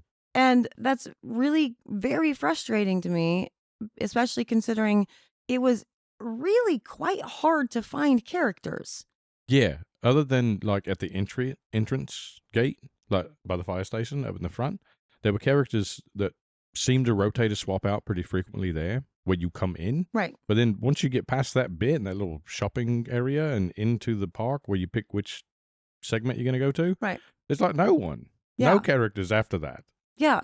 I was told by that app every day that Pocahontas was out. I never did see Pocahontas. No. I No, would I have did cried. not. I would remember Pocahontas. Oh, that reminds me, actually, it's sort of off topic, but I was walking, I think when I was walking back from getting coffee the last day, some group was walking through and they're in Frontierland, right? New Orleans? That's next to New Orleans, yeah. Okay, it was that area. And they're like, yeah, it was Frontierland, for sure. And the group is like, hey, remember that one time when we randomly saw Pocahontas here? I'm like, where the fuck else would you see Pocahontas if not Frontierland? Right. It's probably not random. Right. Where If else she's would she over be in the park? Tomorrowland, you could say that, but Although, where we found Elsa and Anna, weird. Yeah. Oh, that's a hidden gem. That doesn't go on the not list though. no, that's definitely not a not list thing. But yeah, we did not find Elsa and Anna where you would assume to find Elsa and Anna. I did not. I mean, do you want to talk about that now? Yeah, we can totally talk about it because No. I guess it's app related. Don't trust the app. Never trust the app. Yeah, because we randomly walked into, I'm using the word randomly too much now, but we did. We randomly walked into this thing in this area they shouldn't be. And it's like an art museum, learn how to animate, sort of. Well, not really a museum, but it's like what was it? It was like the history of Disney playing on screens, and I don't remember what it was called. Yeah, well, it was like a studio. It looked like a movie theater from the Yeah, that's what I was outside looking because for. it was in like a studio city. It was in California Adventure. I Yes. cannot stress this enough. California Adventure is the part of the park where Pixar and Marvel lives. Yeah. Not Disney. Yeah, all the like modern futury stuff. Certainly too. not princesses. Yeah. Well, they had like a hall of princesses in Disneyland, right? Where the princesses are. Right. And we were there waiting for the Monsters Inc. ride, waiting for our lightning lane for the Monsters Inc. ride. Right. And we just saw this, theater thing. And I'm like, cool, let's just walk in here, whatever. It didn't say anything on the outside marquee, nothing. Walk into this. It looks like a movie theater. And there's a space where you can learn how to draw different characters. And there's a space where you can do something with the turtle from Finding Nemo, some sort of thing going on over there. And then there's just this queue. Yeah. And there's no sign for what the queue is. No. There's no anything. And there's only like 6 people in this queue. Yeah, that's what was so weird. It's a short line, and so we went and asked the cast member what they were standing in line for because we couldn't figure out which of the like kind of odd bits in that building you might be standing in line for. Right. And they're like, yeah, and they're like, oh, so Elsa and Anna are here. And I'm like, wait, they're here? Yeah. And they're like, yeah, they're here. And I was like, are they leaving? Are they? And she's like, no, they're going to be here for they're there every fucking day. Yeah. Turns out it's a permanent fixture. Yeah, this because is then like you look over the place. and it's Arendelle Hallway. Like, of course they're there. Yeah. But why are they there in Disney California Adventure in a movie theater without any sort of signage or anything? It wasn't even showing up on the map that they existed there. No, there's Nothing. no indication that Elsa and Anna are in this room. And when I say to you how important this was, like, there were 6 people in line and we got to go in. You're in the room by yourself with these people. This is something that you usually pay for. You know what I mean? Yeah. It's not you're just filing in line with a whole bunch of other people. They are holding everyone out of the room. Yeah, and one party goes in at a time. You are made to feel very special. Very meeting special. Anna and Elsa. Yeah. Anna or Elsa. Yeah. But I yeah. know. Anna But or it's not Elsa. like, all the other characters where they're outside. They're outdoors, just in a little area off of a walk path. And everyone's queued up. And you can get to the front of the line and go take a picture with them and go. Right. This is not that. This No. is, you're like in the throne room. Yeah. And it's a permanent fixture. It's where they are in the Disney park. California And Adventure. I would argue that right now in 2023, Elsa and Anna are the biggest princesses that Disney has. Sure. All of the generations know them. Sure. Yeah. And they're just tucked away in this art studio with no pomp, no circumstance, no clue that they're there. Yeah. It was so wild. And so we got in that queue, you Yeah. know, and we went because Elsa is Eowyn's favorite princess. And Frozen was a very popular movie for her when she was a literal baby. Right. And I had to listen to that movie on repeat for our move from California to here because it was the thing that entertained a 1-year-old, you know, while I was driving for 2 days. And yeah, it was a very big whatever. And so I'm like, we're standing in this line. You have a private showing with one of the princesses? And that was awesome because we were made aware that it was one of them. We're like, cool, awesome. It could be either one. Great, love it. And we walked in and it was Elsa and that was cool, you know, whatever. Yeah, felt like we were winning. Yeah, it's like, awesome, this is great, you know. And then Anna walked in and I lost my mind. That was adorable. I just started bawling. The whole setup was adorable, though. The way that Elsa brought Anna in. Because we have 2 girls, so she's talking about sisters. That's about when you broke down, yeah. And there's an E and an A, and it was a very popular thing, and it helped me get through because our kids are very close in age. And so, you know, and I'm taking care of Scout and doing the things while Eowyn's dancing around to Let It Snow or Let It Go or whatever, you know? And like, it's a very important part of them because of that, because of the time specificity. And it was just, and they're sisters and, you know, whatever. And I don't know. She walked in, Anna walked in, and I just lost it. And I'm just crying, and I'm taking this picture, and they're like, "Do you want in on the picture?" And we got in, and I am a mess. And then I don't know if it was Anna or Elsa, but she asked, I was like, "Do you need a warm hug?" It was Anna, yeah. I think it was Elsa that Was actually it? gave me the warm hug, which is ironic because it's like, you're the ice queen. You're giving me the warm hug. Oh, maybe it was. Yeah. Interesting. It was just strange to me that there was all the hugging going around. It's so much hugs, but I broke down at that point. But Yeah. that was a nice hidden gem that you never would have found from the app. If you were looking for Anna and Elsa, they never showed up on the character list of them being out. They Yeah. weren't out. Yeah, because they weren't. They have a home. Right. You can go to their castle. And you don't know where that is, and why would you ever assume it's in Disney California Adventure? Yeah. Yeah, everything about it was wrong. I love that that was hidden because we didn't have to stand in a 2-hour line to see Sure. Anna and Elsa. Absolutely. But for anyone else going, Yeah. especially like if you're going to see like that, your kids roll into Anna and Elsa and Frozen. If you don't get the park hopper pass, like you end up in Disneyland, you're never going to see them. You'll never see them. And you have no idea. Right. Because when I went and checked the Royal Hall every time we were around there to see what princesses were there, they were never there, not one time. Yeah.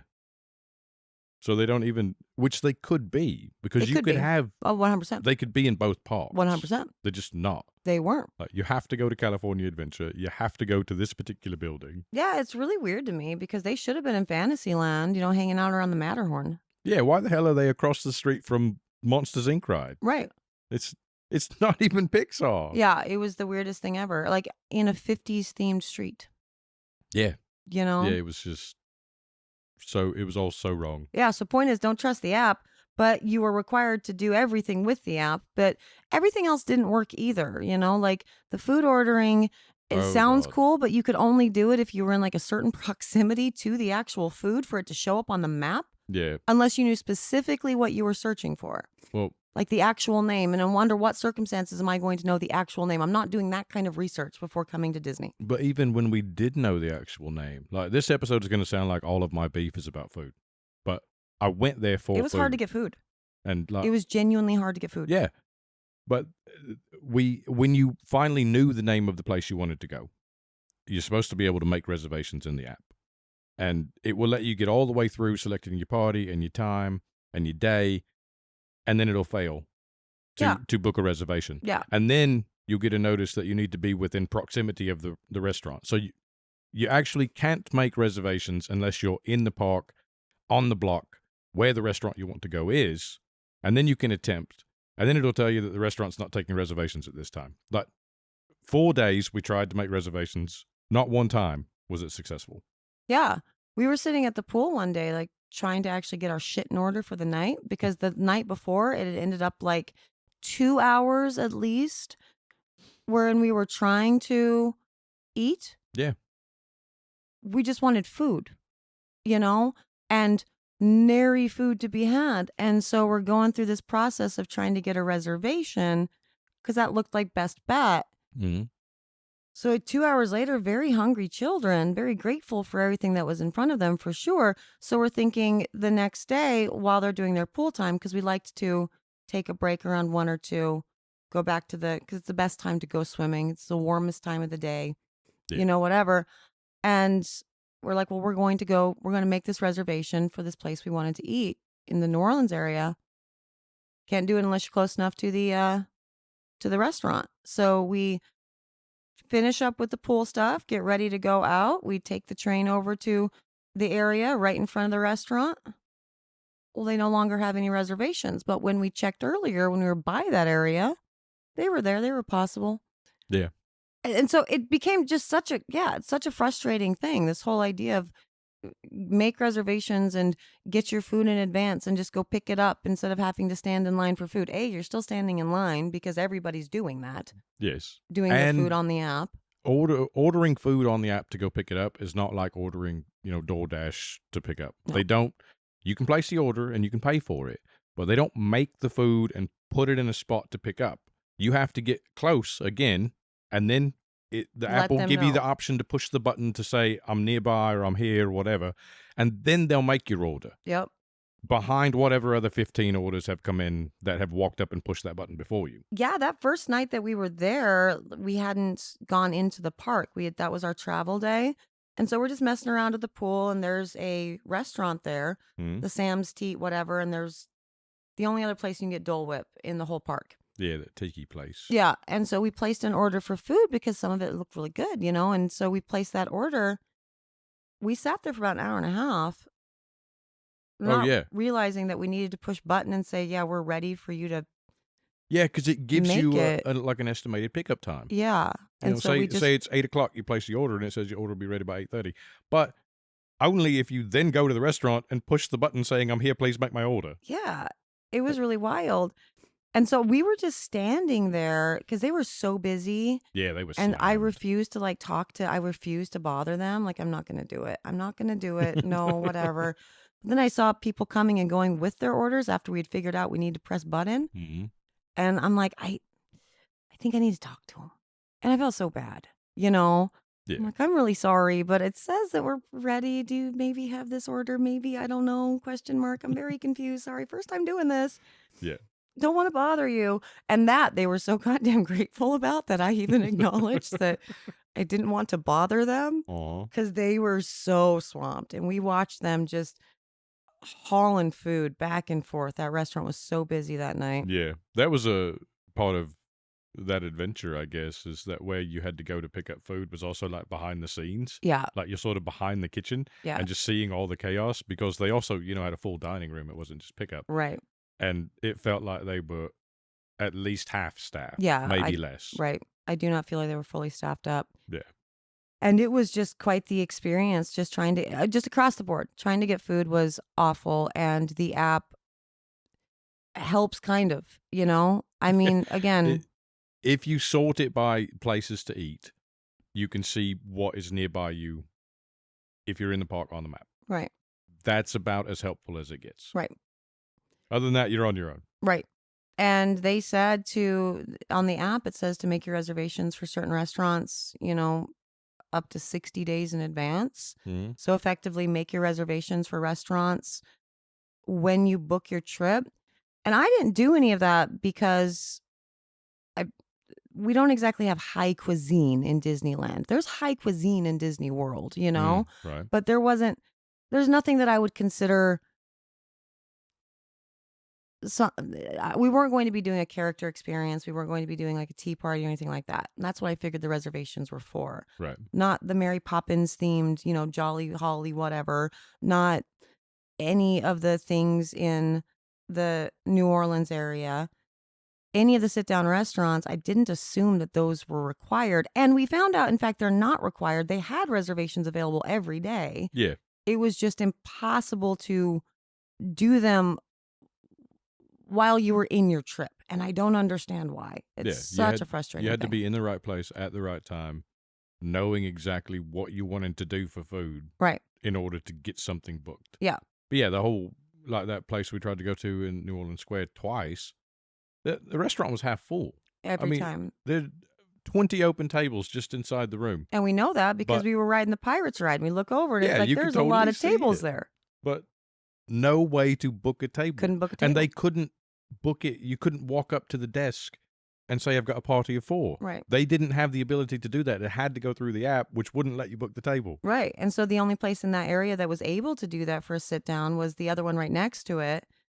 The one that we went to? Yeah. Yeah. And the food was decent there. It was fine. They had a whatever. And we were all just so grateful for any kind of food at all. Yeah, it was just nice to eat. And we had the best wait staff. She was wonderful. Yes. She was so lovely. And she complimented our children and how, good they were. Mm-hmm. And that made me very happy. We really do have good kids. Yeah, the kids were great there. But yeah. That's not the only time they were complimented in a restaurant. Oh, all over the place. They got like a little badge for helping the person that was cleaning the tables at the Hungry Bear yeah. or whatever. Is it Hungry Bear? Yeah, it was Hungry Bear.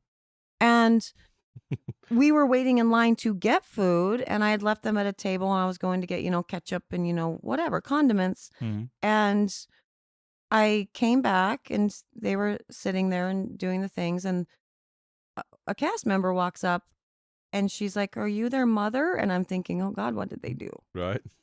You know, Yeah. what did they do while I was gone?" And she tells me that she's very grateful for them and she wanted to give them good citizens badges, citizens of Disneyland or whatever badges, hmm because they offered to help her clean the tables and they're doing that. And I'm like, Yeah. we've got really good kids. Yeah, they made me proud a lot. Yeah, they were amazing throughout the whole thing. And they rolled with the punches for all of it, It just became getting food was the most stressful part of the entire experience. And I don't remember, I do remember Disney being like that when I was with my family because we didn't buy food at the park. That was Yeah. not a thing.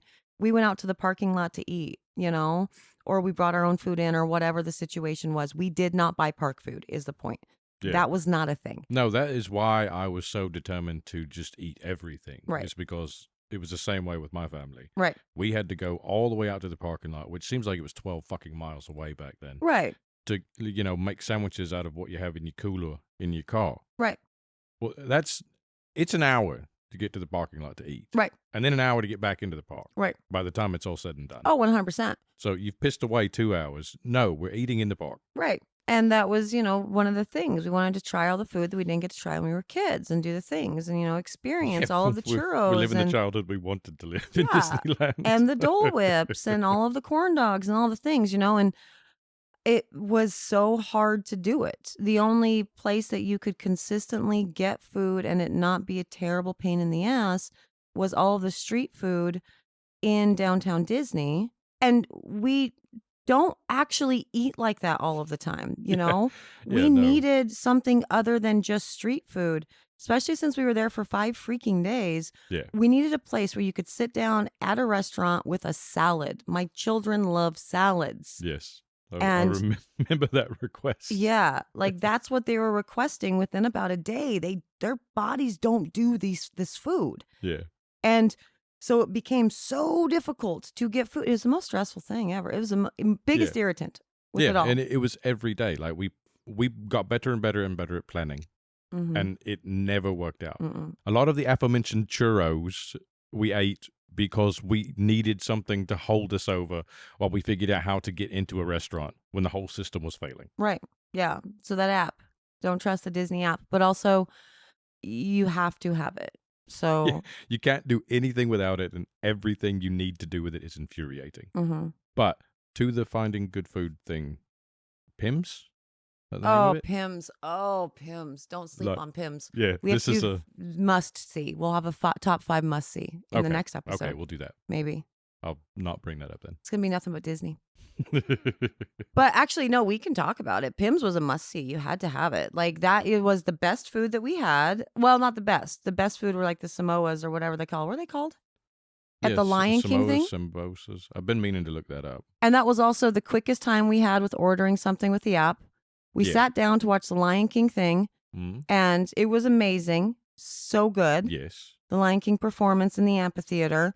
And I just ordered because they had the food when they have a performance going. Mm, They have the food thing opened up at the amphitheater, and it's themed around whatever performance is going on. yeah. And so they had those sweet potato cold brews, Aw. which is another conversation entirely, and then the samosas or whatever. And easiest experience with the app, most delicious food we'd had to that point. Absolutely. We made it a point to go back to that area multiple times to see if the Lion King was showing, Yeah. just so we could get more food. And that's when we found out that food stall is only open during a performance. Yeah. And that was incredible. Aside from that, Pim's Laboratory, amazing. Excellent food, short lines, quick wait.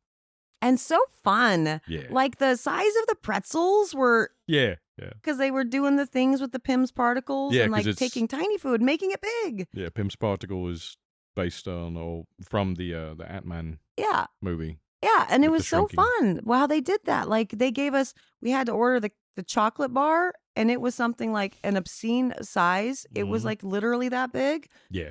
And they served it with a little teeny tiny banana milkshake. Yeah, it was amazing. It was so cute. Everything they did there was awesome. Remember the little like tiny forks that the kids got? Yeah, they got the tiny forks to Yeah. eat their breakfast, and it's Yeah. like it was so cute, and the food was actually really good, really reasonably priced, very fun atmosphere and environment, and like you said, it's easy to get in and out, and it's a sit down place. Yeah, and they start at breakfast time. Yeah, they Like, start at breakfast properly. time. You can go there and get ham and eggs. Yep, and they'll serve all day long, and we went there multiple times because that was a guaranteed way Yeah. to get decent food without the complete stress. But that requires you to go to California Adventure and spend time in the Marvel universe, which we really liked.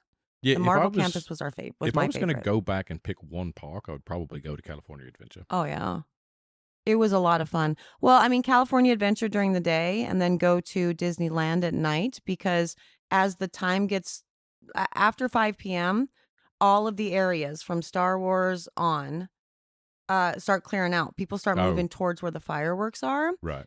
And so that's when you don't have to wait in line for, you're always going to have a line for Splash Mountain, but it's gone now. And that's the reason why you had a line. Yeah. There's a big line for Indiana Jones the entire time. We never did get into that one. But the rest of them, so the Haunted Mansion, Pirates, Jungle Cruise, even the Star Wars ride, not the big one, but the Millennium Falcon. Right. The wait times went down to next to nothing after 6 p.m. Yeah, we did all of those later in the evening and did all of them multiple times. Multiple times, yep. After 6 o'clock, everybody starts moving out of those areas to closer to where the fireworks and the parade and everything are. So if you're not interested in that, because you can see the fireworks from any part of the park. Yeah. Beautiful shows, especially since it's the Disney 100 celebration. So that's when we would actually start hitting those areas. We would head out to the back end of Disneyland after 6 o'clock, and we got to ride all those rides multiple times in a row with a very short line. Yeah, that's excellent advice. Yeah. Do not use your early morning park access on things like that. Use it on, getting over to, I guess, the Rise of the Resistance, but you're still going to need a lightning lane for that regardless. I don't think it's possible to get over there and it not be at least an hour-long wait to get into that without a lightning lane. Yeah, the hotel staff told me that is where everyone goes. Right. When the gates open, the whole crowd you see is going to Star Wars Land. And realistically, that 30 minutes of extra park time that you get being at a Disney hotel will essentially just get you there. Yeah. But you're competing with every other person that's also staying in the hotel for that. Which is hundreds. Right. Hundreds of people. So I would use early park access to hit up Space Mountain, because that always had a historically long wait time too. Yeah, absolutely. Go the other direction. Yep, go the other direction and buy your way onto that with a lightning lane, because you can use an individual lightning lane. If you are dead set on doing Rise of the Resistance, wait until night, check the wait times, and if it's still too long for you to justify waiting in line, buy your way on, because you can. Yeah, absolutely. So that would be my thing. But for the rest of them, yeah, just wait until later in the day when everybody's kind of hanging out at the fireworks. Yeah, that worked out really well. Yeah, and then for the daytime, we just spend all the time dicking around in California Adventure. A lot of fun rides there. Mm-hmm. Lots of fun shopping. Yeah. And Marvel Campus is easily the most immersive and just fun place there. They had way more characters out than any other area. They were doing constant shows, like every 15, 20 minutes. They were doing another piece of the show with the Wakanda thing mixed in with Black Widow and Captain America. Mm-hmm. That continued on. They had like the time traveler, time mover people and stuff. Spider-Man was out flipping on the buildings and stuff. That Spider-Man ride was great. Obviously, the Guardians of the Galaxy ride is there. That was great. Guardians of the Galaxy cast members were there. So Peter Quill, Gamora, and Nebula did a dance party a few times a day. Mm-hmm. And they would bring the kids in from the crowd to do a dance off to the music that is the stuff that's on Guardians of the Galaxy. So great tunes or whatever. Yeah. Those cast members brought it. They were the best representations of Peter Quill and Nebula and Gamora. Like perfect. Nailed it.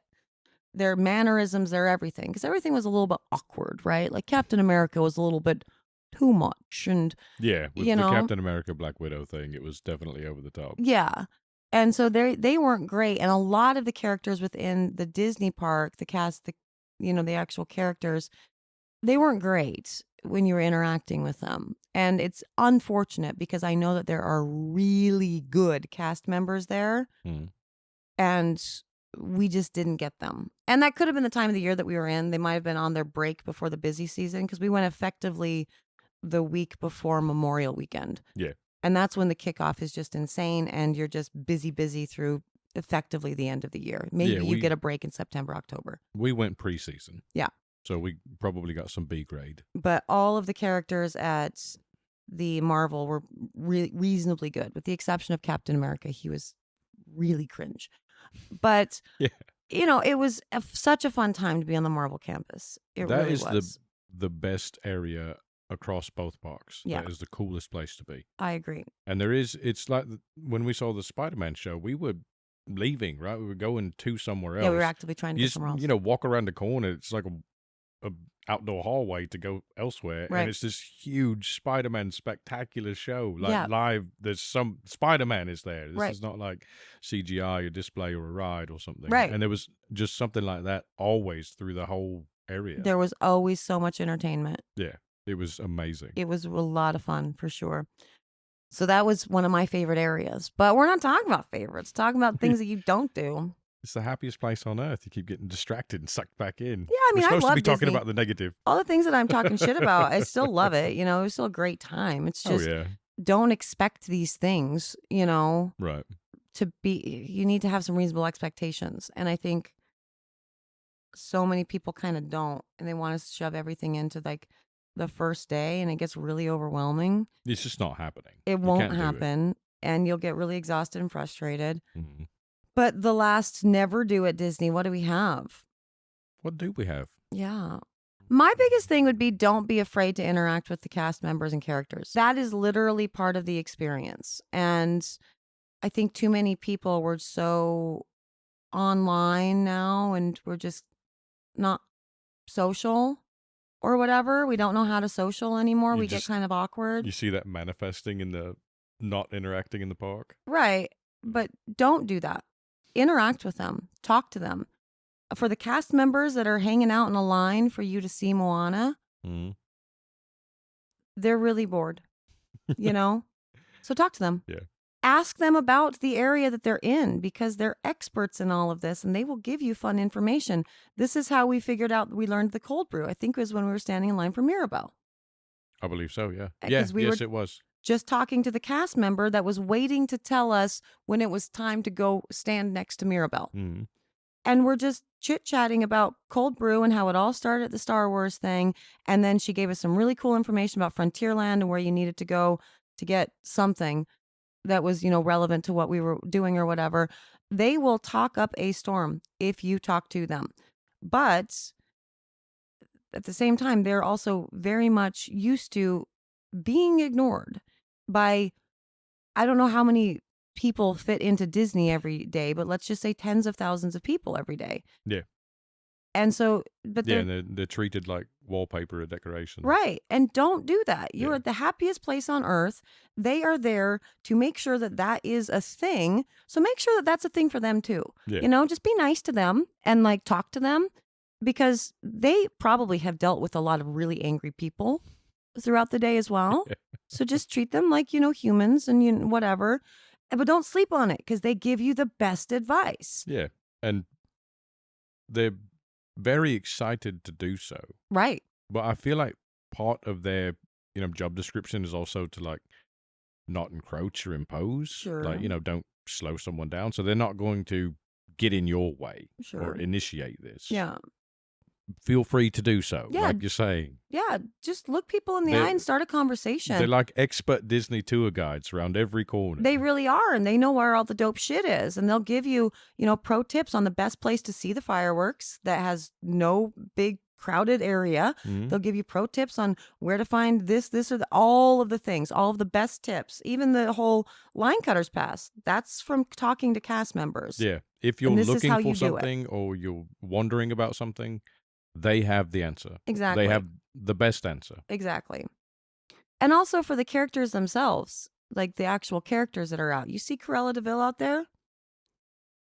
Go interact. Yeah, that was a fun one. Do a skit. Hmm. You know? I was with Donald and the kids were wanting to take pictures with Donald, and I'm giving him a hard time about being so angry in Dreamlight Valley. And he's, doing his thing and he's shaking his finger. And I was like, me too, though. I have a temper too. And he's like, yeah, we give hugs and interact with them. They're not, they don't have to be just there to take a picture with and run away. Mhm. They are interacting with each other. The Pooh Bear thing, when they had the Rabbit and Tigger out, I guess. Yes. Yeah, And Rabbit Tigger was Tigger. out and messing with Rabbit and whatever. They want that. They're doing that. They did the same thing. Tigger put his hand over Scout's face and, did interact back. Yeah. It's why you're there. You're there to live in this world. And it's also why they're there. Exactly. They are performers. They are actors. Right. They want to act. Yes. Let them act. They need the scene. Right. Because so many of these people are literally there to get their hours in for whatever. Yeah, they're there to build the acting resume. Exactly. And if you just put an actor on a stage with nothing to interact with, it's just someone standing on a stage. Right. And this is their stage. You are the co-actors. Right. The public, us. Right. Exactly. And a lot of them are really, really good at it too. Like the ones in Disney World are on point, like for sure. Disneyland, I've seen a lot of them that are on point as well. Like they won't leave their immersion. So if you ask Princess Tiana, this was a literal thing that happened. If you ask Princess, or you start talking to Princess Tiana about Stitch, she's supposed to have no idea who Stitch is. Right. Because those are two different worlds, Mm. Our Princess Tiana did, and she talked to my kid about it, which is fine because she's 8, whatever, and she loves Stitch. Yeah. But the immersion for the really good ones that are really into character and doing the things, like let that be. That's why you're there. That's why you're there over any other theme park in the world. Right. Because every other theme park in the world has wildly better rides. Yeah. But And that's why they don't call the Disney rides rides. They call them experiences because that's what you're doing. You are experiencing this. Yeah. Every other theme park in the world has much better rides, but no characters. Yeah. No supporting cast. You don't have that kind of immersion. So let yourself be okay with it. You are in the most magical place in the world. Be fine with it. Nobody's going to think that you're dumb. Enjoy your time there. Don't ever, I don't know. That would be the thing. Just don't ever not want to do magic if you're going to be at Disney, because Disney is magic. Yeah. Don't be stuck up or self-conscious. Yeah. Just let go. Just let it go. So that would be it. That's a good list. What do you think? We nailed it. We fucking nailed it. Yeah. That's a great list. Yeah. I like it. Disney was a great time. It was a great time. We're not even done. No, I love that we do like a whole episode bitching about it. But there are things, there are irritants, there are potential problems. Yeah. As with everything. Yeah. I mean, if you look at that list, it's not terrible. We totally navigate it. Just, be aware that not everything is going to go off without a hitch. Right. It's not. And you really do need to just roll with it throughout the day, because there's not a lot that can be done by stressing out or whatever. And, again, don't be afraid to talk to cast members. They give you the good advice. We did have to end up going back to the Paradise Pier front lobby and getting information about early access to the park, because we have that. We stayed in the Disney hotels, so we had early access to the park. And I just assumed that meant getting through the gates and like getting to the rope drop.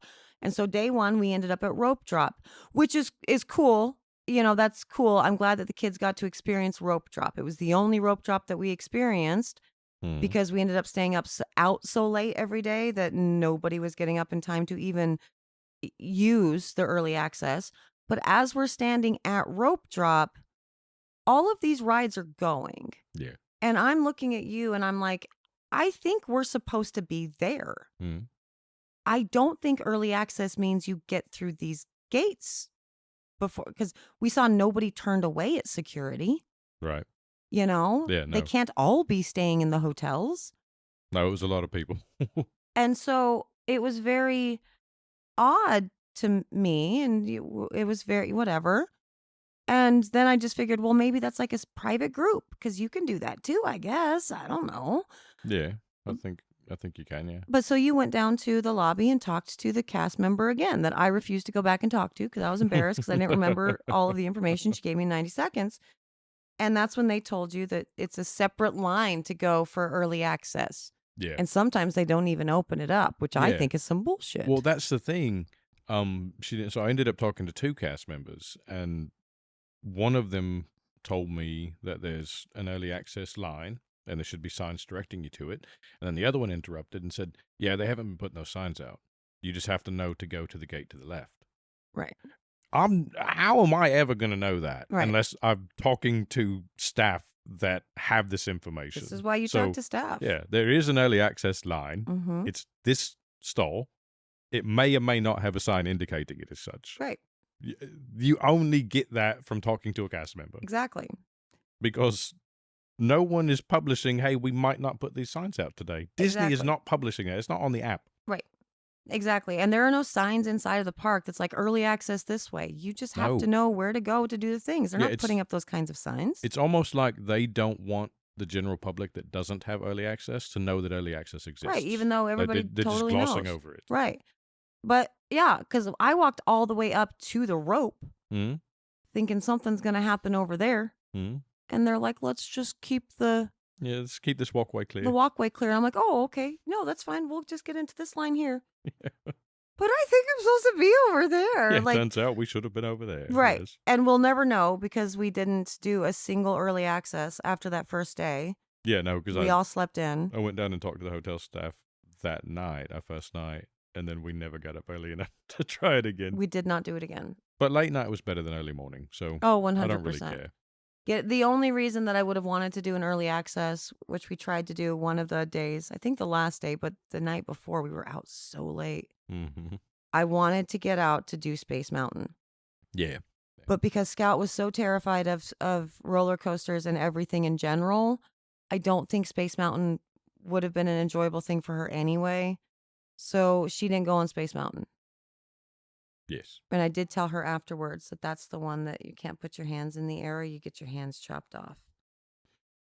I'm So sure I hope that, she forgets before. I'm sure that really now made and her then. want to try it next time. I told her afterwards, but I'm hoping she'll forget. She won't. She won't. That's a Scout story, though, so we're going to have to get them on to interview them. And they can tell us about their terrifying experiences because Scout did not have a good time on Splash Mountain. So next week will be top 5 good things plus children terror stories. Yeah, we might just film another podcast directly tomorrow since they're home from school.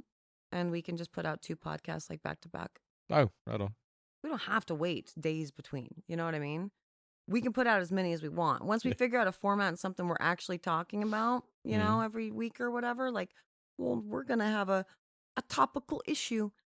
Then it's, you know, once a week. That's plenty of time because those sorts of things get better researched and they get assets and stuff put up. But if Right. it's just us shooting the shit because we like the Sudsers and we want to tell them about our Disney experience, that's it. It's, Yeah, I'm on board. Yeah.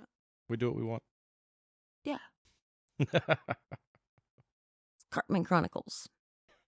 But yeah, thanks for being here for another time. Yeah, my pleasure. Again, Appreciate it. I'm a huge fan. Made it through 4th. Yeah, I'm really impressed with us. Yeah.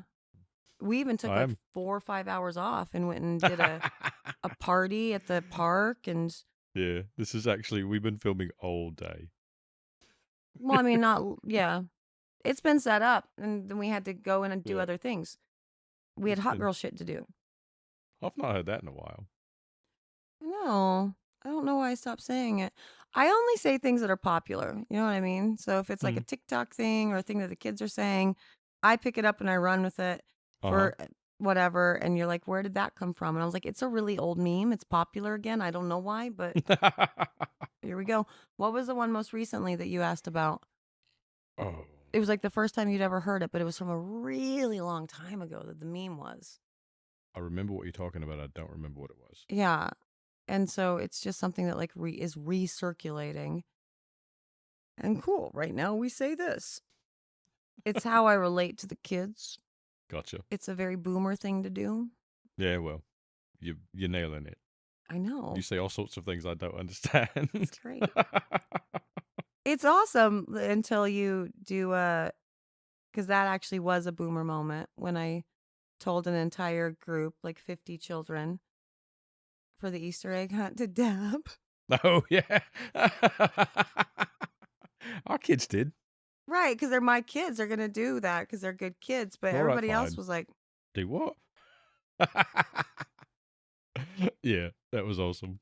nice 5-year-old reference, boomer. Says the 12-year-old. Yeah, but yeah, I don't know what was in my brain at that moment. It will be, you know how you have those moments that you'll always think about your whole entire life? Mhm. Like your biggest embarrassment moments? Oh, that's on there? That's on there. That's sad. That was really embarrassing. I thought you just owned it. I mean, I did in public. Like that was, I didn't realize it actually impacted you. but though. inside I was really dying. Like the kids don't think I'm relatable. Sorry, love. Yeah, it was a rough moment. That's sad. They all looked at me so funny. Mm-hmm. They lost all respect for me at that moment. I don't know if all respect was lost. Listen, I don't like 98% of the kids in this neighborhood, and there are less than 100 kids, so work it out. I have 2 of them. I like them. Oh, yeah. So- Oh, yeah. We should do that. Yeah, so that's it. Thanks for joining us for another episode. I hope you guys had some fun with Disney stuff. We're going to film some clickbaity shorts and cut this up into different funny ways. So for those of you that actually watch the podcasts, I hope you've understood at this point that the shorts and the podcast are 2 different things. I'm learning shorts in that for the soap and clay thing because YouTube has effectively made it like impossible to hit anything in the algorithm if you don't have shorts, and that's irritating to me. 1, but 2, I really like trolling, and I get to do it with the Soapbox Society. So that's what we do with the shorts. They're clips taken completely out of context intentionally. Yeah, the shorts Just to get the views. The shorts are only to troll. They're just a troll. We want to make sure they can have the trolliest, clickbaitiest title possible. Yeah, so if you see weird ones, that's what's going on. Give And 'em you a know like. this because you've been here. And everybody wants a prize that actually watched until the very end last time. Oh, because we said that. Oh, you Talking about badges. you cut me off. You pressed stop when I was talking. You could also see that it was not now. Are you worried about you did that now? I'm trying to see what just happened. No, at the Yeah. end of last one, you just stopped the recording, but I was saying something about prizes at that point. But you can also see at the very end where it's just time to go, and you said something, whatever. I was about to be like, and say another thing, but then you ended with a, goodbye forever. I'm like, Oh. bye. I held my tongue. You literally saw me like put what. I've never seen that happen with Shantine, so it's cool that we caught it on camera. I don't know how to stop talking. That's amazing. Did that make it into the final video? Uh-huh. I gotta watch that. It's the very end. You're saying, goodbye forever. I'm like, goodbye. I've listened to it a lot, so I heard that, but I haven't seen what was going on with it. I was literally swallowing words. It was very interesting. That's terrible. I know. All right. Well, I'll leave the camera rolling for a bit then. Nobody silences me. What are you talking about? It's so weird. But anyway, we really should go. I'm Yeah. going to end up kicking so tall that, yep, it's going in. Getting there? I got to get stretched. I've got legs. I've got I legs. can't get mine up there. You've got Oh, Fallout socks there we on. are. I've got Yeah. Jafar. Bought 111. The last good Fallout. Yeah. Mm. That's a different conversation. Yeah. We I could don't have know. all kinds of highbrow conversations about video games in our armchairs. Absolutely. Yep. All right. So we got to go. All right. So thank you for joining us. You guys are awesome. Love you. All the things. And except for the people that I don't know, in which I do not love you. If I don't Might know not you. even like you. Probably don't even like you. However, Love you. Bye forever. Bye.